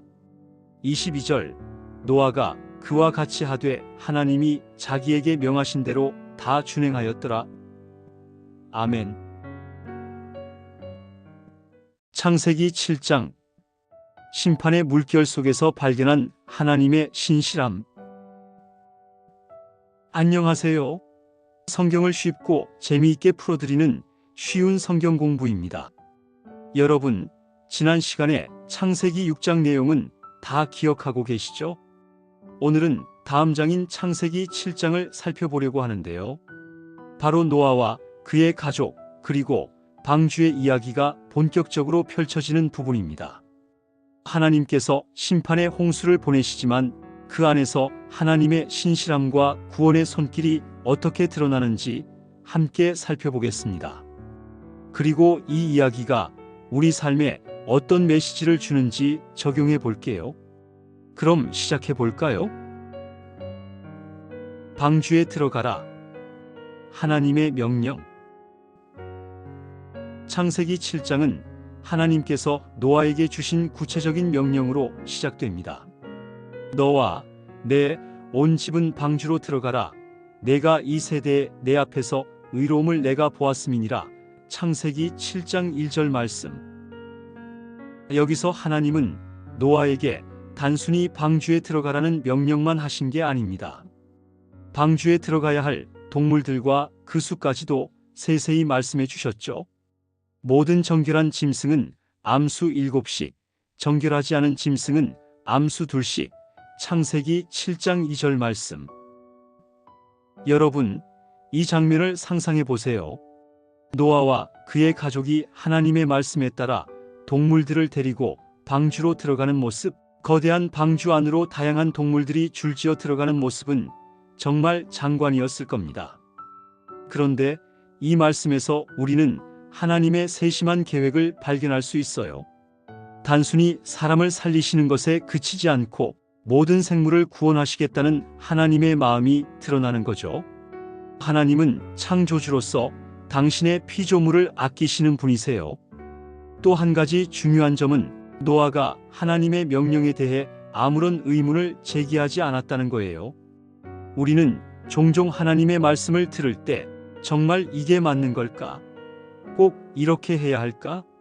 라는 생각을 하곤 하죠. 그런데 노아는 묻지 않았습니다. 그는 단순히 믿고 그대로 순종했어요. 여기서 우리의 삶을 돌아볼까요? 하나님께서 우리에게 주시는 말씀에 우리는 얼마나 신뢰하며 순종하고 있나요?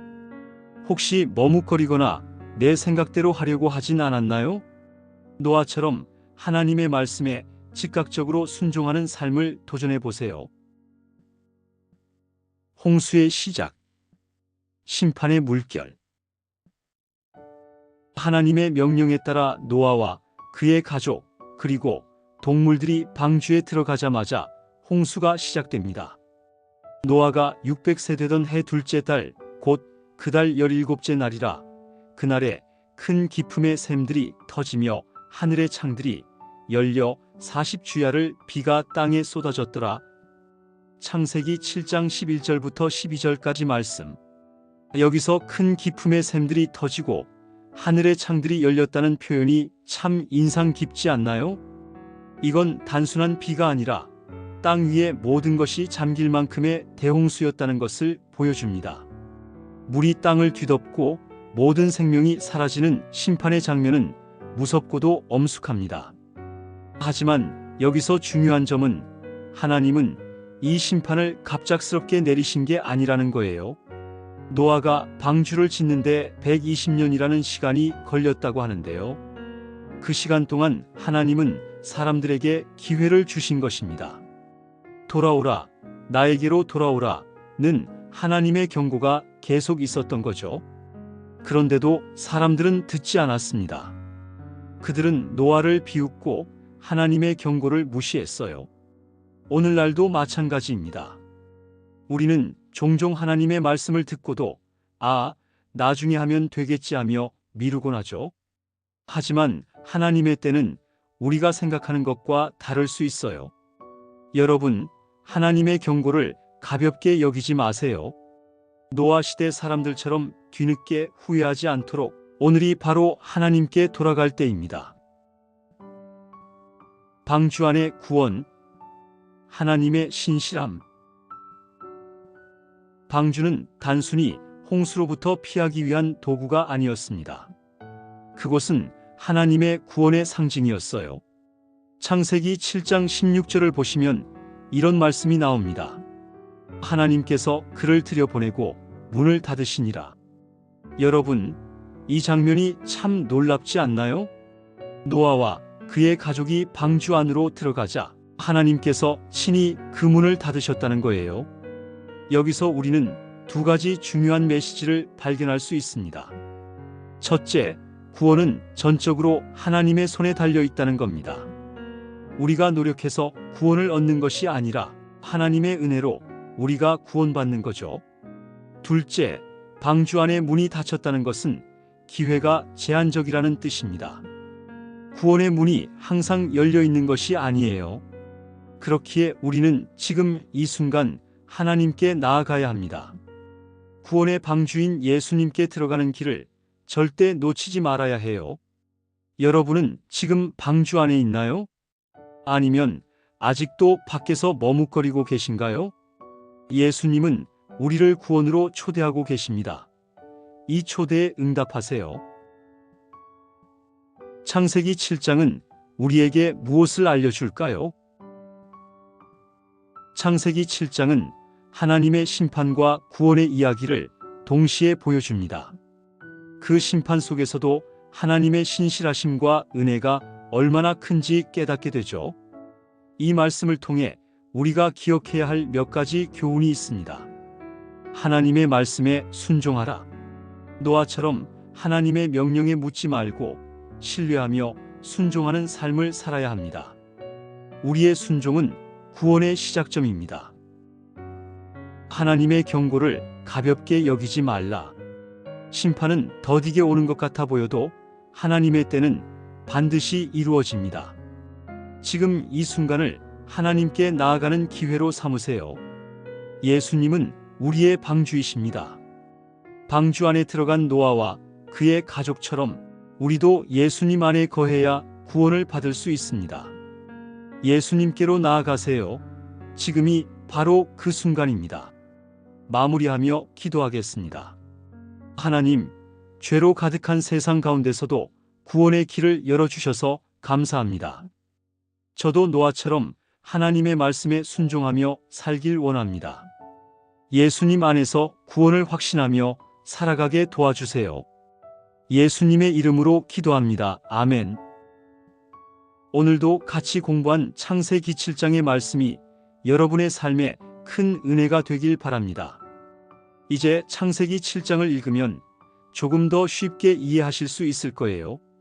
그럼 마지막으로 같이 천천히 창세기 7장을 읽어보며 이 시간 마무리할게요. 다음 시간에도 더 깊은 말씀으로 찾아뵙겠습니다. 감사합니다. 창세기 7장 1절부터 24절까지 말씀. 1절. 여호와께서 노아에게 이르시되 너와 내 온 집은 방주로 들어가라. 이 세대에서 내가 내 앞에 의로움을 내가 보았음이니라. 2절.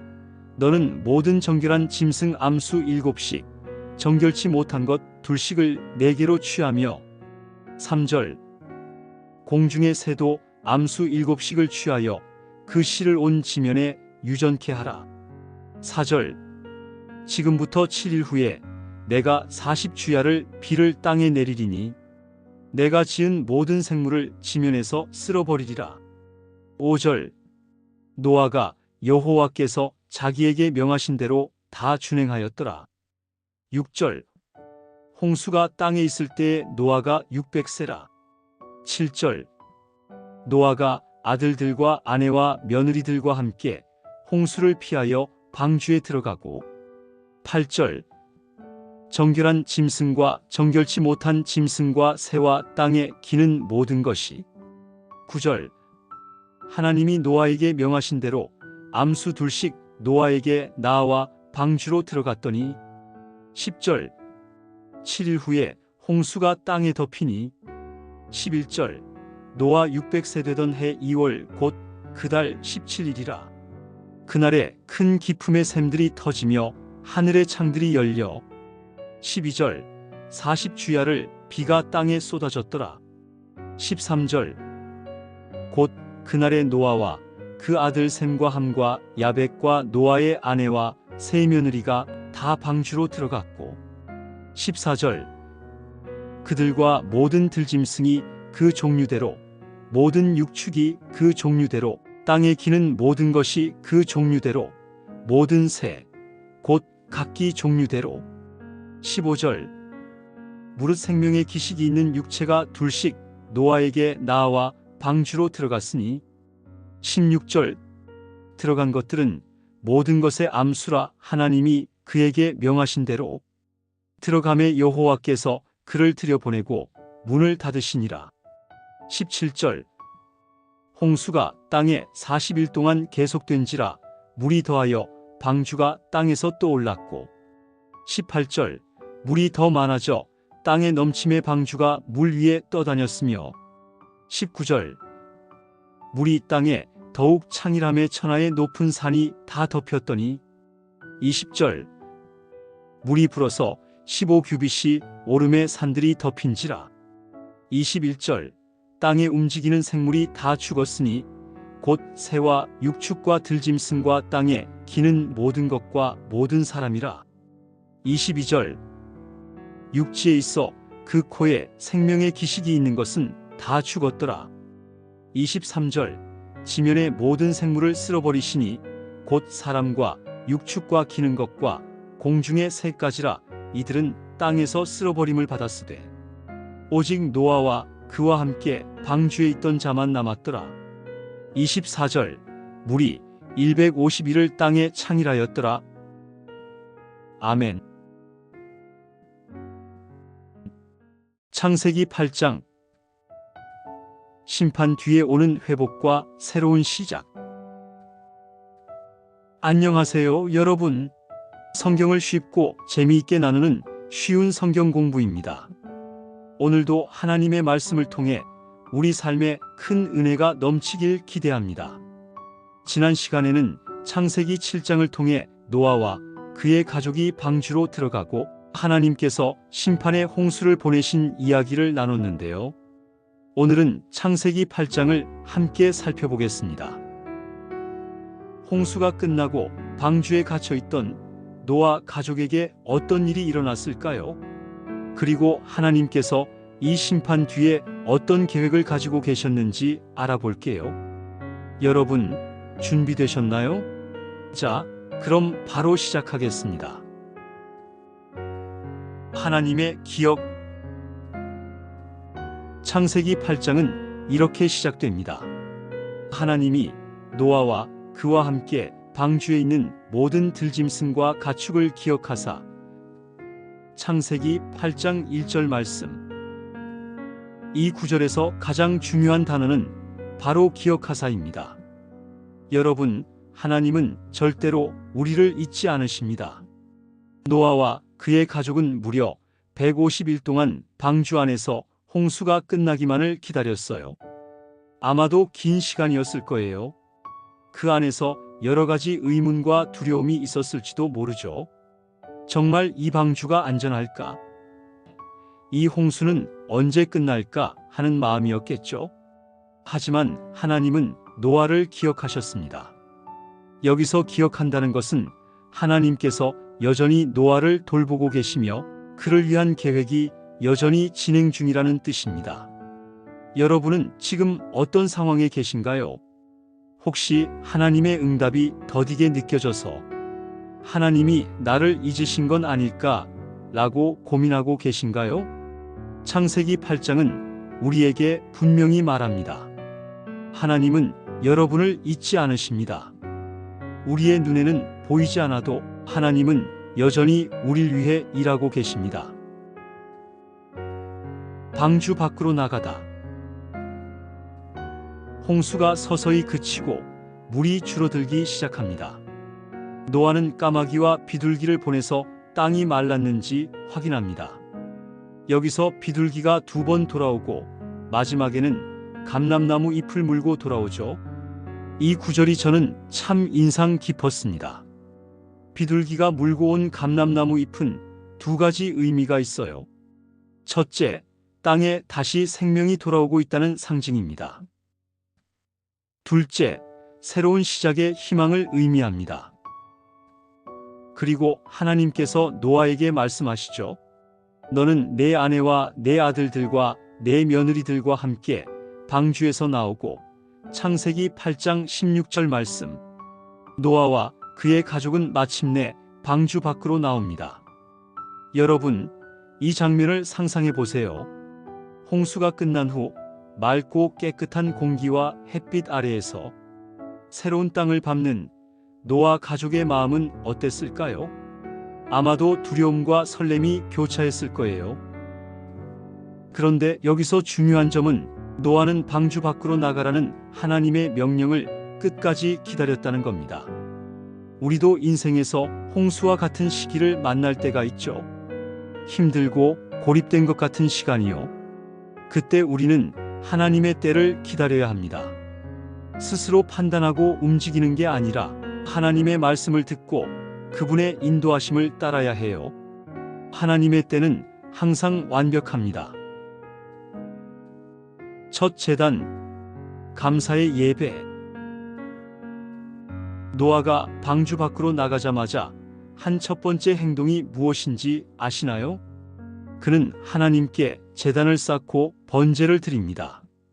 노아가 여호와께 제단을 쌓고 모든 정결한 짐승과 모든 정결한 새 중에서 취하여 번제로 제단에 드렸더니.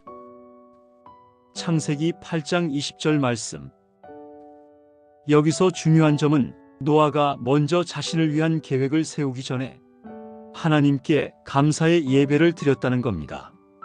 여러분, 우리 삶에서도 마찬가지예요. 하나님께서 우리를 구원하시고 인도하신 후에는 우리의 첫 번째 반응이 감사와 예배가 되어야 합니다. 그리고 하나님께서는 이 예배를 기쁘게 받으셨습니다. 여호와께서 그 향기를 흠향하시고. 창세기 8장 21절 말씀. 하나님은 우리의 예배를 통해 영광 받으시고 우리에게 은혜를 베푸십니다. 그렇다면 여러분은 어떠신가요? 하나님께 받은 은혜를 기억하며 그분께 예배와 감사를 드리고 있나요? 노아처럼 먼저 하나님께 나아가는 삶을 살아보세요. 그럴 때 하나님께서는 여러분을 더욱 놀랍게 사용하실 거예요. 창세기 8장은 우리에게 무엇을 알려줄까요? 창세기 8장은 홍수 이후의 회복과 새로운 시작을 보여줍니다. 그 안에서 우리는 하나님의 신실하심과 은혜를 다시 한번 확인할 수 있죠. 이 말씀을 통해 우리가 기억해야 할 세 가지 교훈이 있습니다. 첫째, 하나님은 잊지 않으신다. 하나님은 항상 우리를 기억하시고 돌보십니다. 지금은 고난의 시기일지라도 하나님의 때에 반드시 회복을 허락하십니다. 둘째, 하나님의 때를 기다리라. 방주 안에 있었던 노아처럼 하나님의 인도하심을 기다리며 신뢰하세요. 그분의 때는 결코 늦지 않습니다. 셋째, 감사로 나아가라. 회복의 순간마다 하나님께 먼저 감사와 예배를 드리세요. 그 감사는 우리의 삶을 더 풍성하게 만들 것입니다. 마무리하며 함께 기도하겠습니다. 하나님, 심판의 홍수 속에서도 우리를 기억하시는 하나님을 찬양합니다. 우리의 삶 속에서도 하나님의 때를 기다리며 항상 감사와 예배로 나아가길 원합니다. 예수님의 이름으로 기도합니다. 아멘. 오늘도 같이 공부한 창세기 8장의 말씀이 여러분의 삶에 큰 은혜가 되길 바랍니다. 이제 창세기 8장을 읽으면 조금 더 쉽게 이해하실 수 있을 거예요. 그럼 마지막으로 같이 천천히 창세기 8장을 읽어보며 이 시간 마무리할게요. 다음 시간에도 깊은 말씀으로 찾아뵙겠습니다. 감사합니다. 창세기 8장 1절부터 22절까지 말씀. 1절. 하나님이 노아와 방주에 있는 모든 들짐승과 육축을 기억하사 하나님이 바람을 땅 위에 불게 하심에 물이 감하고 2절. 깊음의 샘과 하늘의 창이 막히고 하늘에서 비가 그치매 3절. 물이 땅에서 물러가고 점점 물러가서 150일 후에 감하고 4절. 7월 곧 그 달 17일에 방주가 아라랏 산에 머물렀으며 5절. 물이 점점 감하여 10월 곧 그 달 초하루에 산들의 봉우리가 보였더라. 6절. 40일이 지난 후에 노아가 그 방주에 낸 창을 열고 7절. 까마귀를 내어놓음에 까마귀가 물이 땅에서 마르기까지 이리저리 왕래하였더라. 8절. 그가 또 비둘기를 내어놓아 지면에서 물이 줄었는지를 알고자 하매 9절. 온 땅에 물이 있으므로 비둘기가 발붙일 곳을 찾지 못하고 방주로 돌아와 그에게 오는지라. 그가 손을 내밀어 방주 속 자기에게로 받아들이고 10절. 또 7일을 기다려 다시 비둘기를 방주에서 내어놓음에 11절.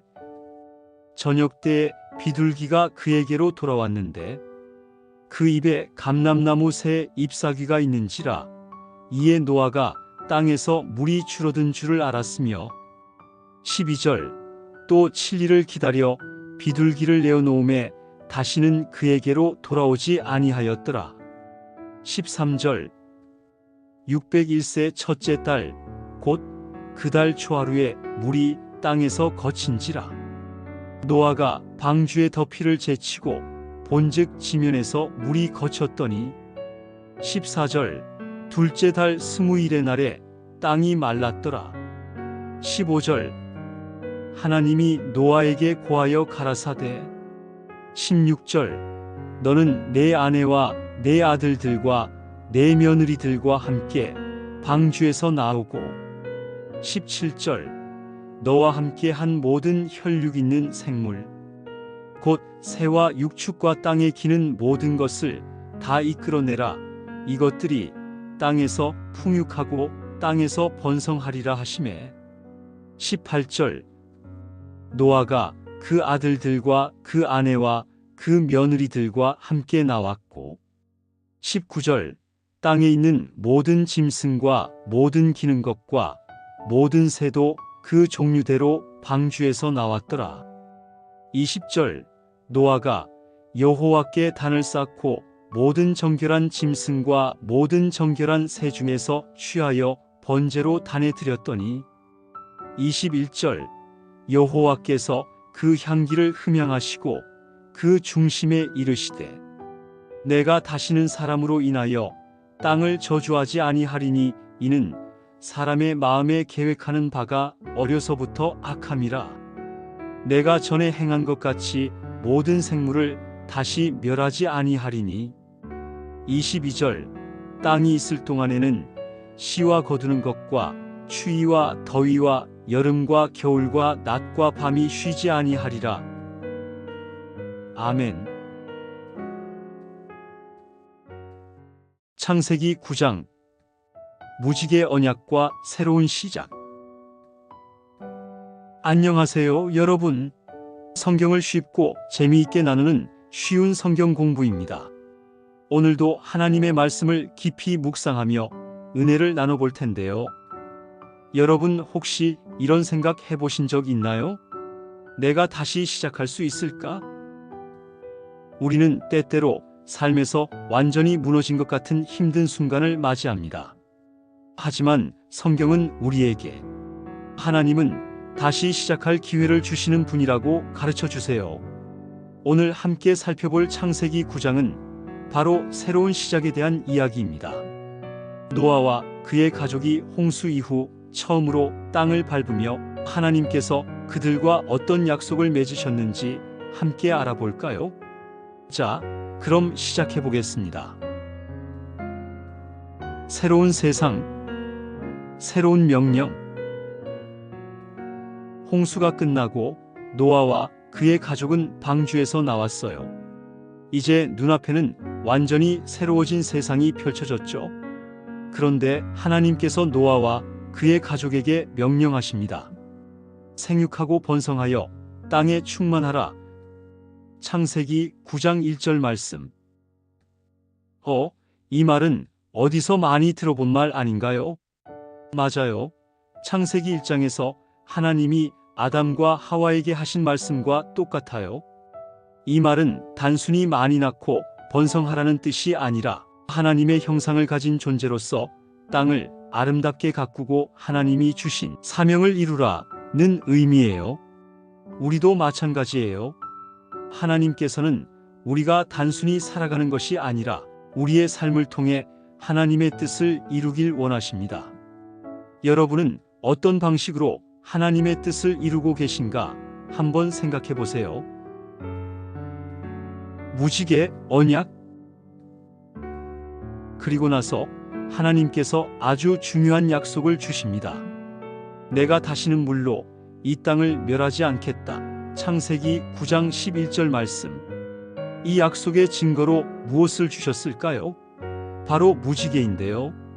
여러분, 비 온 뒤에 하늘에 뜬 무지개를 보면 어떤 기분이 드세요? 뭔가 희망적이고 아름답죠? 하나님은 무지개를 보면서 우리에게 말씀하세요. 나는 너희를 절대 포기하지 않는다. 내가 너희와 함께한다. 라고요. 여기서 한 가지 중요한 점. 무지개는 우리가 하나님을 기억하는 표식이 아니라 하나님이 우리를 기억하시는 표식이에요. 내가 무지개를 볼 때 너희와 맺은 언약을 기억할 것이다. 창세기 9장 16절 말씀. 여러분이 힘들 때, 좌절할 때, 나는 너무 부족해라고 생각될 때 하나님은 여러분을 기억하고 계세요. 그러니 무지개를 볼 때마다 이 약속을 떠올리세요. 하나님은 나를 사랑하시고 나를 포기하지 않으신다. 라고요. 노아의 실수와 교훈. 자, 그런데 여기서 우리가 간과할 수 없는 사건이 하나 나옵니다. 바로 노아의 실수입니다.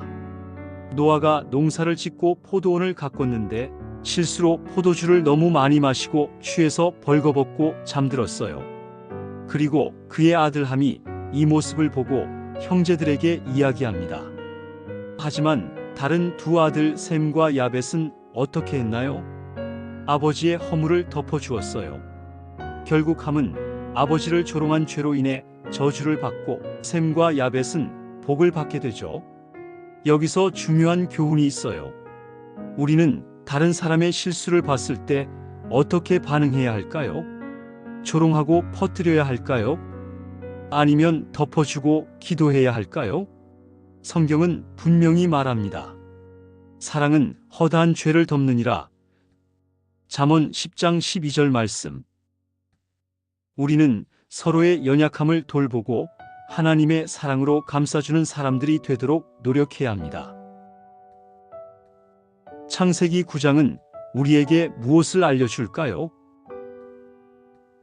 오늘 창세기 9장을 통해 우리는 아주 중요한 세 가지 메시지를 배웠어요.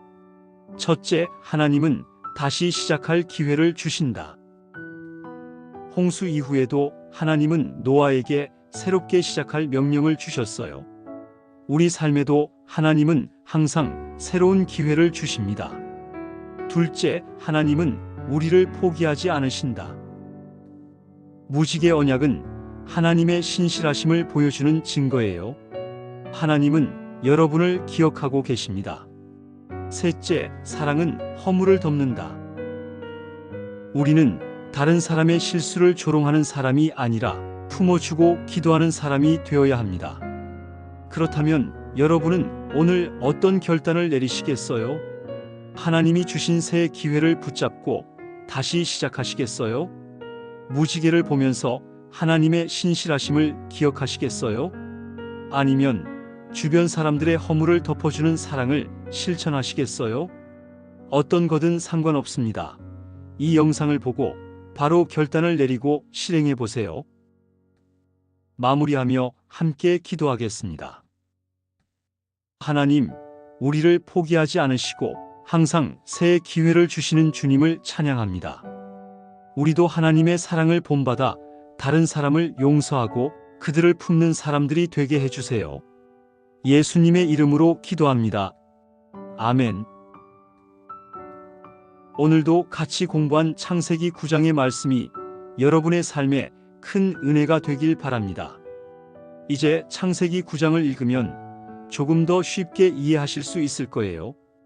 그럼 마지막으로 같이 천천히 창세기 9장을 읽어보며 이 시간 마무리할게요. 다음 시간에도 깊은 말씀으로 찾아뵙겠습니다. 감사합니다.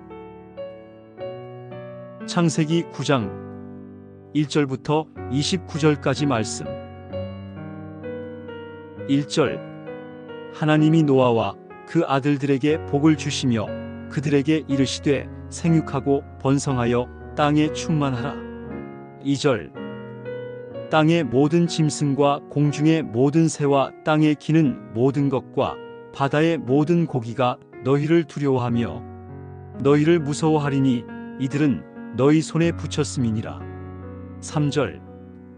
무릇 산 동물은 너희의 식물이 될지라 채소같이 내가 이것을 다 너희에게 주노라. 4절. 그러나 고기를 그 생명되는 피채 먹지 말 것이니라. 5절.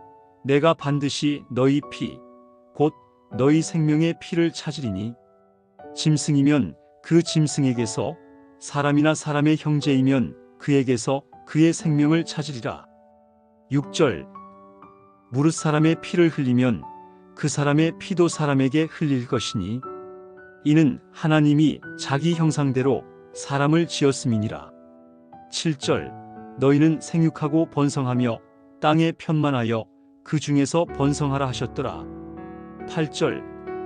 하나님이 노아와 그와 함께 한 아들들에게 일러 가라사대. 9절. 내가 내 언약을 너희와 너희 후손과.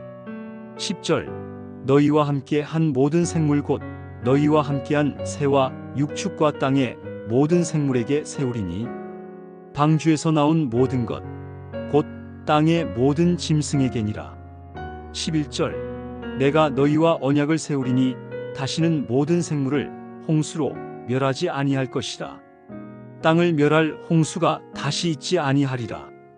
12절 하나님이 가라사대 내가 나와 너희와 및 너희와 함께하는 모든 생물 사이에 대대로 영원히 세우는 언약의 증거는 이것이라.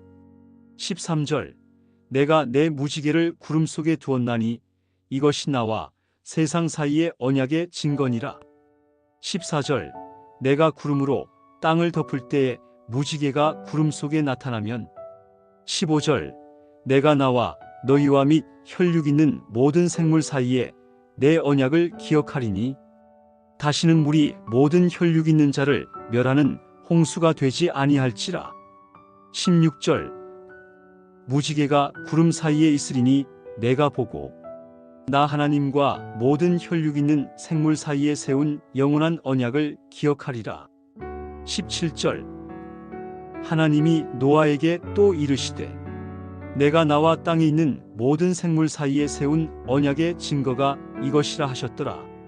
18절 방주에서 나온 노아의 아들들은 셈과 함과 야벳이며 함은 가나안의 아비라. 19절 노아의 이세 아들로 조차 백성이 온 땅에 퍼지니라. 20절 노아가 농업을 시작하여 포도나무를 심었더니 21절 포도주를 마시고 취하여 그 장막 안에서 벌거벗은지라. 22절 가나안의 아비함이 그 아비의 하체를 보고 밖으로 나가서 두 형제에게 고하매. 23절 셈과 야벳이 옷을 가져다가 자기들의 어깨에 메고 뒷걸음쳐 들어가서 그들의 아비의 하체를 덮었으며 그들이 얼굴을 돌이키고 그들의 아비의 하체를 보지 아니하였더라. 24절 노아가 술이 깨어 그의 작은 아들이 자기에게 행한 일을 알고 25절 이에 가로되 가나안은 저주를 받아 그 형제의 종들의 종이 되기를 원하노라 하고 26절 또 가로되 셈의 하나님 여호와를 찬송하리로다 가나안은 셈의 종이 되고 27절 하나님이 야벳을 창대케 하사 셈의 장막에 거하게 하시고 가나안은 그 종이 되게 하시기를 원하노라 하였더라. 28절 홍수 후에 노아가 350년을 살았고 29절 향년이 950세에 죽었더라. 아멘. 창세기 10장 인류의 확장과 하나님의 계획. 안녕하세요, 여러분. 성경을 쉽고 재미있게 나누는 쉬운 성경 공부입니다. 혹시 여러분은 우리 가족의 뿌리는 어디일까? 라고 생각해 보신 적 있나요?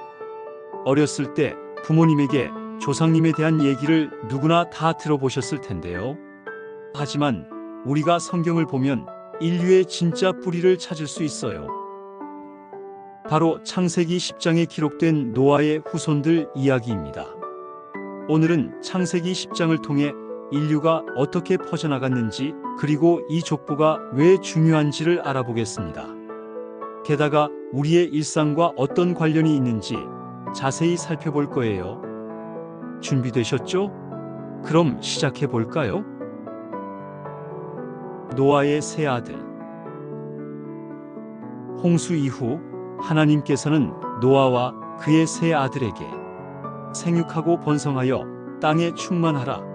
창세기 9장 1절 말씀 라고 명령하셨어요. 그리고 창세기 10장은 그들이 어떻게 퍼져나갔는지를 보여주는 족보입니다. 노아의 세 아들 셈, 함, 야벳 중에서 첫째와 막내에 대한 정확한 서열은 성경에서 명확하게 나오지 않습니다.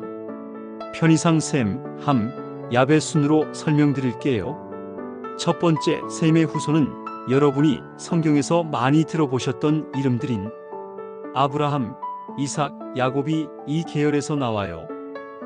셈은 이스라엘 민족의 조상들이죠. 두 번째 함의 후손에서는 애굽, 가나안, 바벨론 같은 강력한 고대 문명들이 나옵니다. 세 번째로 야벳의 후손은 유럽과 아시아 지역으로 퍼진 민족들이죠. 이 족보가 단순한 이름 나열처럼 보일 수 있지만 여기에는 하나님의 계획이 담겨 있어요. 하나님께서는 인류가 온 땅으로 퍼져나가길 원하셨고 실제로 그렇게 되었습니다. 우리도 하나님께서 주신 자리에서 각자 다른 사명을 감당하며 살아가고 있어요. 나는 왜 여기에서 태어났을까? 라고 생각해 본 적 있나요? 여러분은 분명 하나님의 쓰임에 필요에 의해 태어난 거랍니다. 여러분이 지금 있는 곳도 결코 우연이 아닙니다. 하나님께서는 여러분을 이 시대, 이 장소에 두신 분명한 이유가 있음을 기억하세요. 나라들의 기원. 창세기 10장은 흔히 열국의 표라고 불려요. 왜냐하면 여기서 인류의 첫 번째 국가들이 등장하거든요. 예를 들면 니므롯은 강력한 전사였고 바벨론과 니느웨 같은 거대한 도시들을 세웠어요. 애굽은 후에 강대국이 되는 이집트의 조상이 되었죠. 가나안에서는 후에 이스라엘과 깊은 관계를 맺게 될 가나안 족속들이 나옵니다. 이 족보를 보면 오늘날 우리가 알고 있는 여러 나라들의 기원이 성경에서 시작되었다는 걸 알 수 있어요. 나는 어느 나라에서 태어났지? 혹은 내가 속한 문화는 어디에서 왔을까를 한번 생각해 보세요. 우리는 각자의 문화와 역사의 뿌리 속에서 하나님을 발견할 수 있습니다. 하나님은 각 나라와 민족을 계획하시고 모두를 향한 구원의 계획을 가지고 계신 분이세요. 하나님의 뜻과 우리의 역할. 자, 그렇다면 하나님이 인류를 이렇게 퍼뜨리신 이유는 무엇일까요? 하나님은 단순히 사람들을 흩어놓으신 게 아니라 모든 민족과 언어가 하나님을 알게 하시려는 목적이 있었어요. 신약 성경에서 예수님도 모든 민족으로 제자를 삼으라 고 하셨죠. 마태복음 28장 19절 말씀. 결국 창세기 10장에서 시작된 각 나라의 형성은 복음이 전 세계로 전해지기 위한 하나님의 큰 그림이었습니다. 물론 여러분도 이 하나님의 큰 그림 속에 있는 사람입니다. 하나님께서 주신 자리에서 나는 어떻게 하나님의 뜻을 이룰 수 있을까 생각해 보세요. 혹시 여러분이 지금 하는 일이 단순한 것처럼 느껴지나요? 하지만 하나님은 작은 일을 하는 여러분까지도 사용하셔서 큰 그림을 만들어 가십니다. 창세기 10장은 우리에게 무엇을 알려줄까요? 자, 오늘 창세기 10장을 통해 우리가 배운 중요한 교훈을 정리해 볼까요? 정리해 보면 하나님은 모든 민족과 나라를 계획하셨다인데요. 우리는 우연히 태어난 것이 아니라 하나님이 계획하신 시대와 장소에서 살아가고 있어요. 우리는 각자의 자리에서 하나님의 뜻을 이루어야 한다.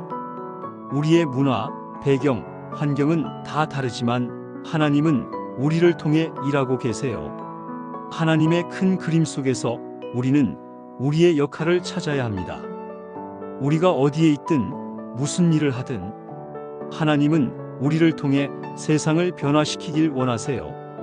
그렇다면 여러분은 지금 하나님이 주신 자리에서 무엇을 할 수 있을까요? 나는 어떤 사명을 감당해야 할까? 라고 오늘 한번 고민해 보시는 건 어떨까요? 마무리하며 함께 기도하겠습니다.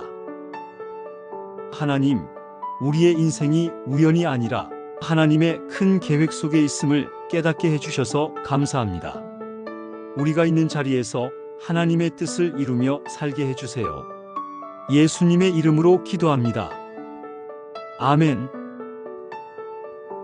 오늘도 같이 공부한 창세기 10장의 말씀이 여러분의 삶에 큰 은혜가 되길 바랍니다. 이제 창세기 10장을 읽으면 조금 더 쉽게 이해하실 수 있을 거예요. 그럼 마지막으로 같이 천천히 창세기 10장을 읽어보며 이 시간 마무리할게요. 다음 시간에도 깊은 말씀으로 찾아뵙겠습니다. 감사합니다. 창세기 10장 1절부터 32절까지 말씀. 1절. 노아의 아들 셈과 함과 야벳의 후예는 이러하니라. 홍수 후에 그들에게서 자녀가 나며 야벳의 자손. 2절. 야벳의 아들은 고멜과 마곡과 마대와 야완과 두발과 메색과 디라스요. 3절. 고멜의 아들은 아스그나스와 리박과 도갈마요. 4절. 야완의 아들은 엘리사와 달시스와 기띔과 도다님이라. 5절. 이들로부터 여러 나라 백성이 바다섬에 나뉘어 각기 방언과 종족과 나라대로 나아갔더라. 함의 자손. 6절. 함의 아들은 구스와 미스라임과 북과 가나안이요. 7절. 구스의 아들은 스바와 하윌라와 삽다와 라마와 삽드가요. 라마의 아들은 스바와 드단이며. 8절. 구스가 또 니므롯을 낳았으니 그는 세상에서 첫 용사라. 9절. 그가 여호와 앞에서 특이한 사냥꾼이 되었으므로 속담에 이르기를 여호와 앞에 니므롯 같은 특이한 사냥꾼이로다 하더라. 10절. 그의 나라는 신할 땅의 바벨과 에렉과 악각과 갈레에서 시작되었으며. 11절. 그가 그 땅에서 아수르로 나아가 니느웨와 르호보딜과 갈라와 12절. 및 니느웨와 갈라 사이에 큰 성 레센을 건설하였으며. 13절. 미스라임은 루딤과 아나밈과 르하빔과 납두힘과. 14절. 바드루심과 가슬루힘과 갑도림을 낳았으며 가슬루힘에게서 블레셋이 나왔더라. 15절. 가나안은 맏아들 시돈과 헷을 낳고. 16절. 여부스 족속과 아모리 족속과 기르가스 족속과. 17절. 히위 족속과 알가 족속과 신 족속과. 18절. 아르와 족속과 스말 족속과 하맛 족속을 낳았으며 후에 가나안 족속이 흩어져 가니라. 19절. 가나안의 지경은 시돈에서부터 크라를 지나 가사까지와 소돔과 고모라와 아드마와 스보임을 지나 라사까지였더라. 20절. 이들은 함의 자손이라 각기 족속과 방언과 지방과 나라대로였더라. 셈의 자손. 21절. 셈은 에벨 온 자손의 조상이요 야벳의 형이라 그에게도 자녀가 출생하였으니. 22절. 셈의 아들은 엘람과 아수르와 아르박삭과 룩과 아람이요. 23절. 아람의 아들은 우스와 훌과 게델과 맞으며. 24절. 아르박삿은 셀라를 낳고 셀라는 에벨을 낳았으며. 25절. 에벨은 두 아들을 낳고 하나의 이름을 벨렉이라 하였으니 이는 그때 세상이 나뉘었으며 그 아우의 이름은 욕단이며. 26절. 욕단은 알모닥과 셀렙과 하살마웹과 예라와. 27절. 하도람과 우살과 디글라와. 28절. 오발과 아비마엘과 스바와. 29절. 오빌과 하윌라와 요밥을 낳았으니 이들은 다 욕단의 자손이라. 30절. 그들의 거하는 곳은 메사에서부터 스발로 가는 길의 동편 산이었더라. 31절. 이들은 셈의 자손이라 각기 족속과 방언과 지방과 나라대로였더라. 32절. 이상은 그 백성들의 족보대로 한 나라의 방언과 종족을 따라 노아의 자손이었더라. 홍수 후에 이들에게서 열방이 나뉘었더라. 아멘.